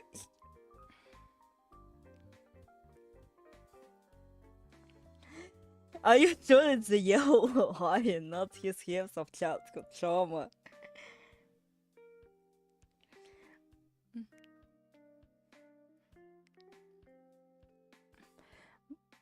But he did end up like liking it a little bit in the jail. Like, he's still like fucking pissed that he got into jail for like basically self-defense, like a little self-defense, but still self-defense nonetheless. His dad was trying to kill him. Like, why the fuck he is being punished for what his dad did? But he came to kind of like the final tranquility, like not having to worry about someone barging in. Even though like at the first, like, he was like really fucking angry, like even like, you know, I already killed people, I can do this, and then when he tries to break out, like he meets Kayfabe with care package, and he's like, no, I cannot do this.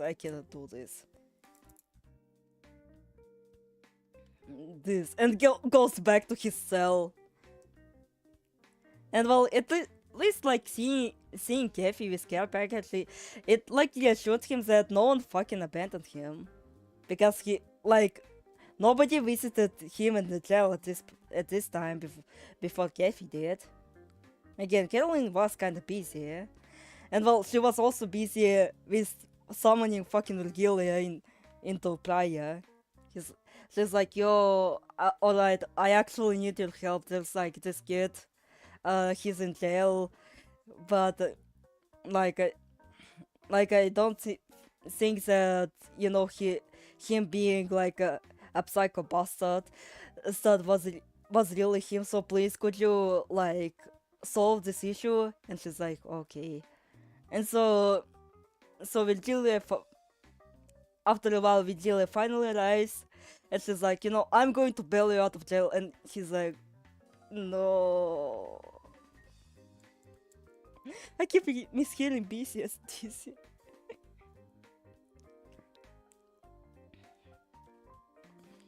And she's like, whether you like it or not, I'm dragging your ass out of here. And she's like, you know, since I heard that you killed somebody, let me show you how to kill a monster. And she's like, you know, just as a demonstration, she just like intentionally like summons a monster with her spores that attract like monsters, and then immediately like does the you know the whole cordyceps thingy. Like if you don't know, like it is like the most metal shit ever. So trigger warning is it might the pic. Oh wait, the pictures are already showing and they're not pretty, but basically it's this. She literally pulls this on the monsters. Well, technically it's correctly to say to them as adherents, but fuck, no, I cannot be bothered. God, you. And so like since you're a magician, you're going to be wait what's the name of Fortune 2? What you mean like, you know, the demons that possess him? Fuck. I think like let me pull up the reference novels that I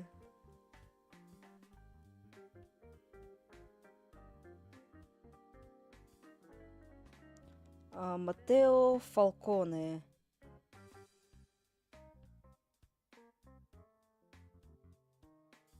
Yeah, he's demon, right?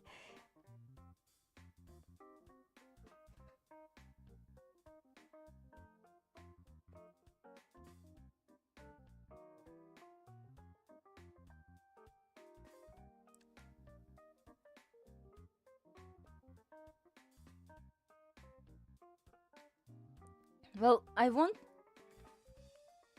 Did you just say Dilk? What Dilk? Dilf? No, I didn't say that. I didn't say that. When did I say that?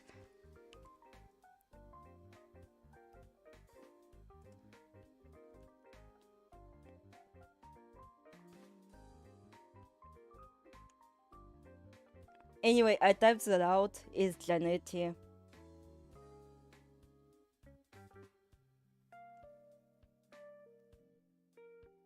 Wait, what does this mean? Oh wait, it is still Giovanni, so you know. Like it was initially was supposed to be Giovanni, and then I mistyped it. It was supposed to be like Gianetto. Like Gianetto was like in Matteo Falcone. Like maybe it's here from where you misheard it. Basically, in Matteo Falcone. Oh wait, I can just read the synopsis of the Matteo Falcone. And let me remind you, we read that shit in the elementary school. Keep that in mind. Matteo Falcone is a respected landlord and marksman who lives in a rugged part of Corsica frequented by fugitives.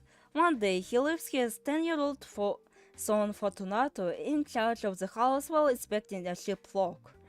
In his absence, a wanted criminal named Gianetto happens by, knowing Matteo's reputation, asks to hide in the house. Fortunato hesitates, but gives in after Gianetto offers him a silver. The log demon, Germany. Offers him a silver coin. Soon, a group of soldiers arrive, led by Fortunato's distant cousin Teodoro. Teodoro questions him about Gianetto, and still unsatisfied by the answers, orders a home searched. After finding no one, he offers his silver watch in exchange for Gianetto. Unable to resist, Fortunato gives away the criminal hiding place. Matteo and his wife. When I was 5, I read many stories about child murder. I mean, blame my mom for that. Or like literally every single relative of mine, because they literally did. They literally fucking did. And I was just like a hapless witness to it. Like they would watch a lot of criminal shit. And I'm just standing here. I realize that I'm traumatized for my entire life.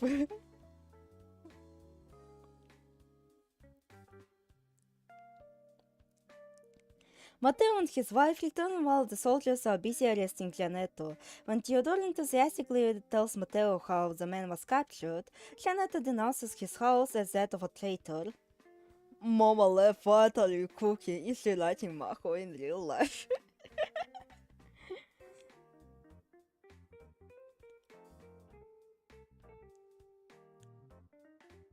Furious, Matteo waits for the soldiers to leave as he orders Fortunato to follow him into a nearby ravine. Then he beats Fortunato to say his prayers and then shoots him dead. Returning to the house, Matteo tells his wife that justice has been done and he will take Kin, their son-in-law. So yeah, fucking dead, he murders his son for being a snitch.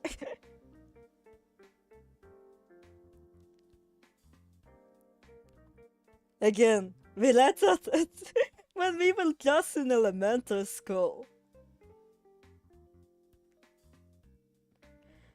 So yeah. If that doesn't tell you how fucking wild the collection of stories can be in Russian education, then I don't know what will.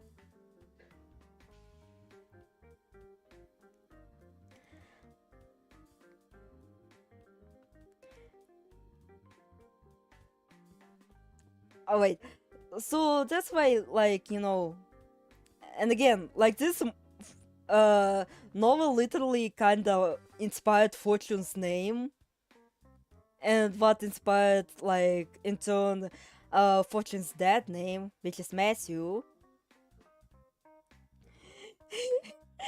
All of Lon's novels are learns how to spell and learns that snitches get stitches.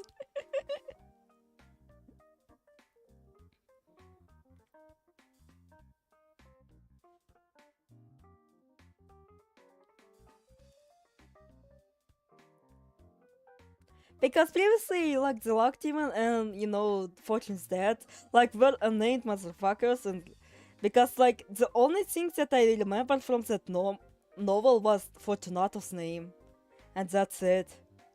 I couldn't remember anything besides Fortunato and that he died for being a snitch.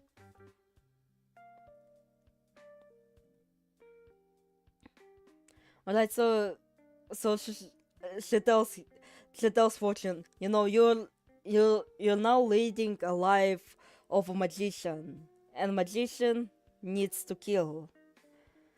So in order to pay out your bail, because, well, obviously I didn't have my fucking resources in it with me, you have to work to prove your worth, you know, and, you know, to pay out that bail, and, you know, just trying to figure out what the fuck to do with him, because she could tell that there is a demon within him, but when she Fortune, you started the genocide route, there's no going back now. But obviously having a demon, especially like a very dangerous demon inside someone, will make people kinda suspicious, so she decides to, you know, until we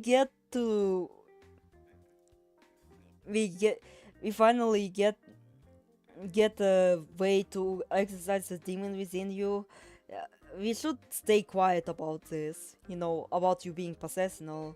When she introduces him to her party, and so so he's pretty much a tag-along kid for Virgilia. And in the journey, he also learns like she also gives him a spear, and and in Act 2, he will be like learning chemomancy, getting into rivalry with Argent, and like Kayfabe is also so here, and everyone is like, no, why are you here?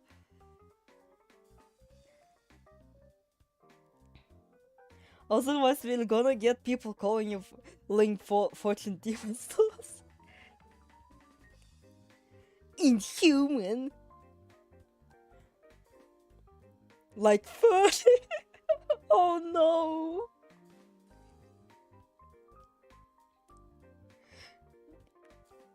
And well, admittedly, I did just did the fucking Among Us bit. When I was teasing Argent, because Argent is going to be very, very important here. Like, yeah, the Argent is going to be a Fortune's rival. And like, them saying, there is a demon among the... I'm sorry, but my brain is still so brain rotted. I couldn't hold myself from doing an Among Us joke. Look, I literally been storming so I was writing.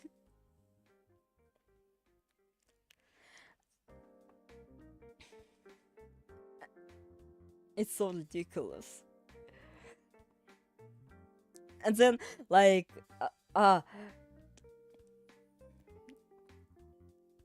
and given that, Fortune is a champion, that means that he can feel demons. So they basically also use him as a tracking buddy. So, he's like, uses his special senses to track down demons.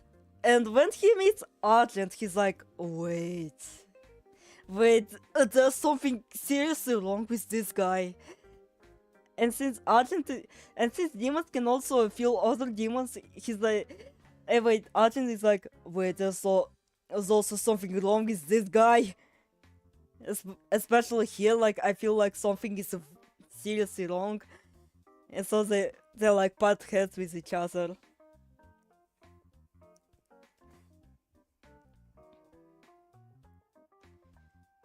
And initially, it would be kind of like this. Let me. No! No, it's not like that. It was supposed to be like... No!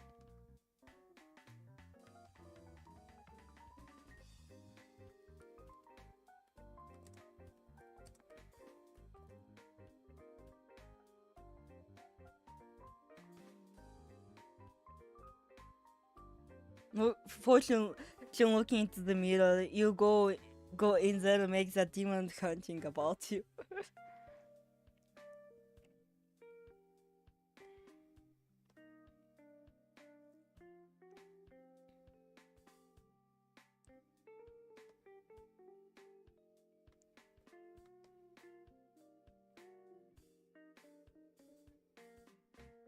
Like, at first it's like this. Wait, no. Connor McKinley.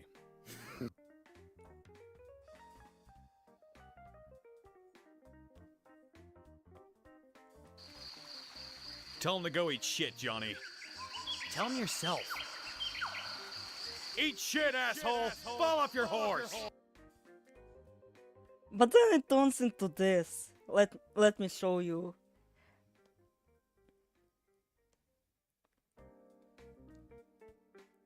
Oh yeah, I'm almost like finishing what I'm trying to say, and finishing this fucking stream. I need to sleep. Fuck.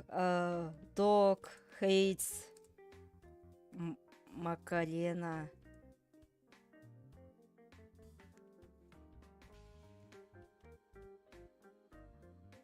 it turns into this.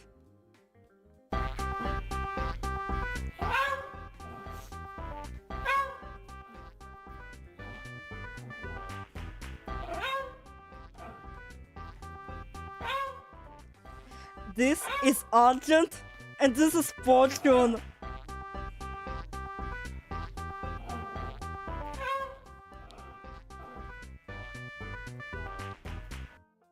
I've been without food or drink for 12 hours. I can do a few minutes more. So yeah, this is them. This is them. Ow.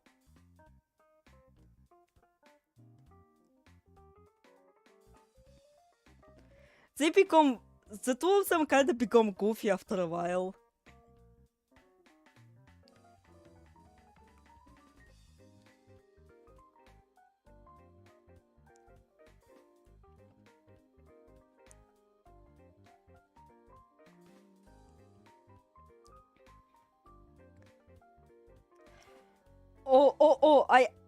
And also, now that I think about it, now that I'm thinking about it, ow, так, no, no,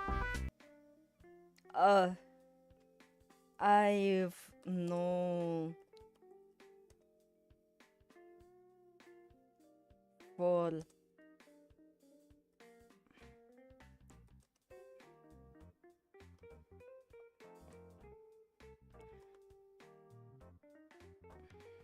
like, and this is Virgilia and Fortune. This is Virgilia and Fortune. For dumb dogs. Until I get a dumb dog myself. I've only had Arlo for a day and a half. But if anything happened to him, I would kill everyone in this room and then myself. Very violent eulogy. I like it. Charles, I'm sorry. You don't have to get over it. Take as long as you want. Scully, it's time.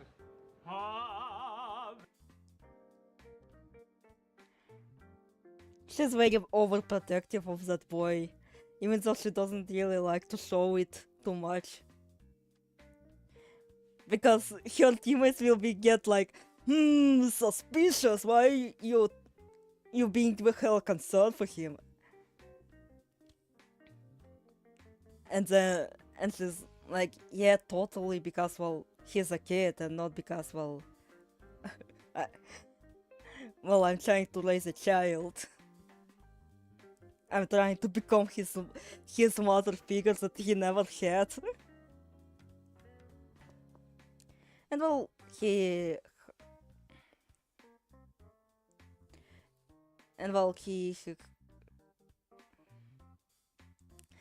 by the end of the act 2, Carolyn will be so mad. Even though I will not spoil, albeit it is kinda clear that they're going to exercise fucking Fortune, it's just they need to figure out how. But basically by the end of it, Carolyn will be pissed. Carolyn will be so fucking pissed at everyone. Like Fortune for being in the trouble, Virgilia for stringing kids along here, and Kathy for fucking escaping and stealing her fucking gun. Because yes, Carolyn just Cassie decides to, you know what, I'm going to go to Fortune. I want to see my soul brother, and so I'm going to bring a gun.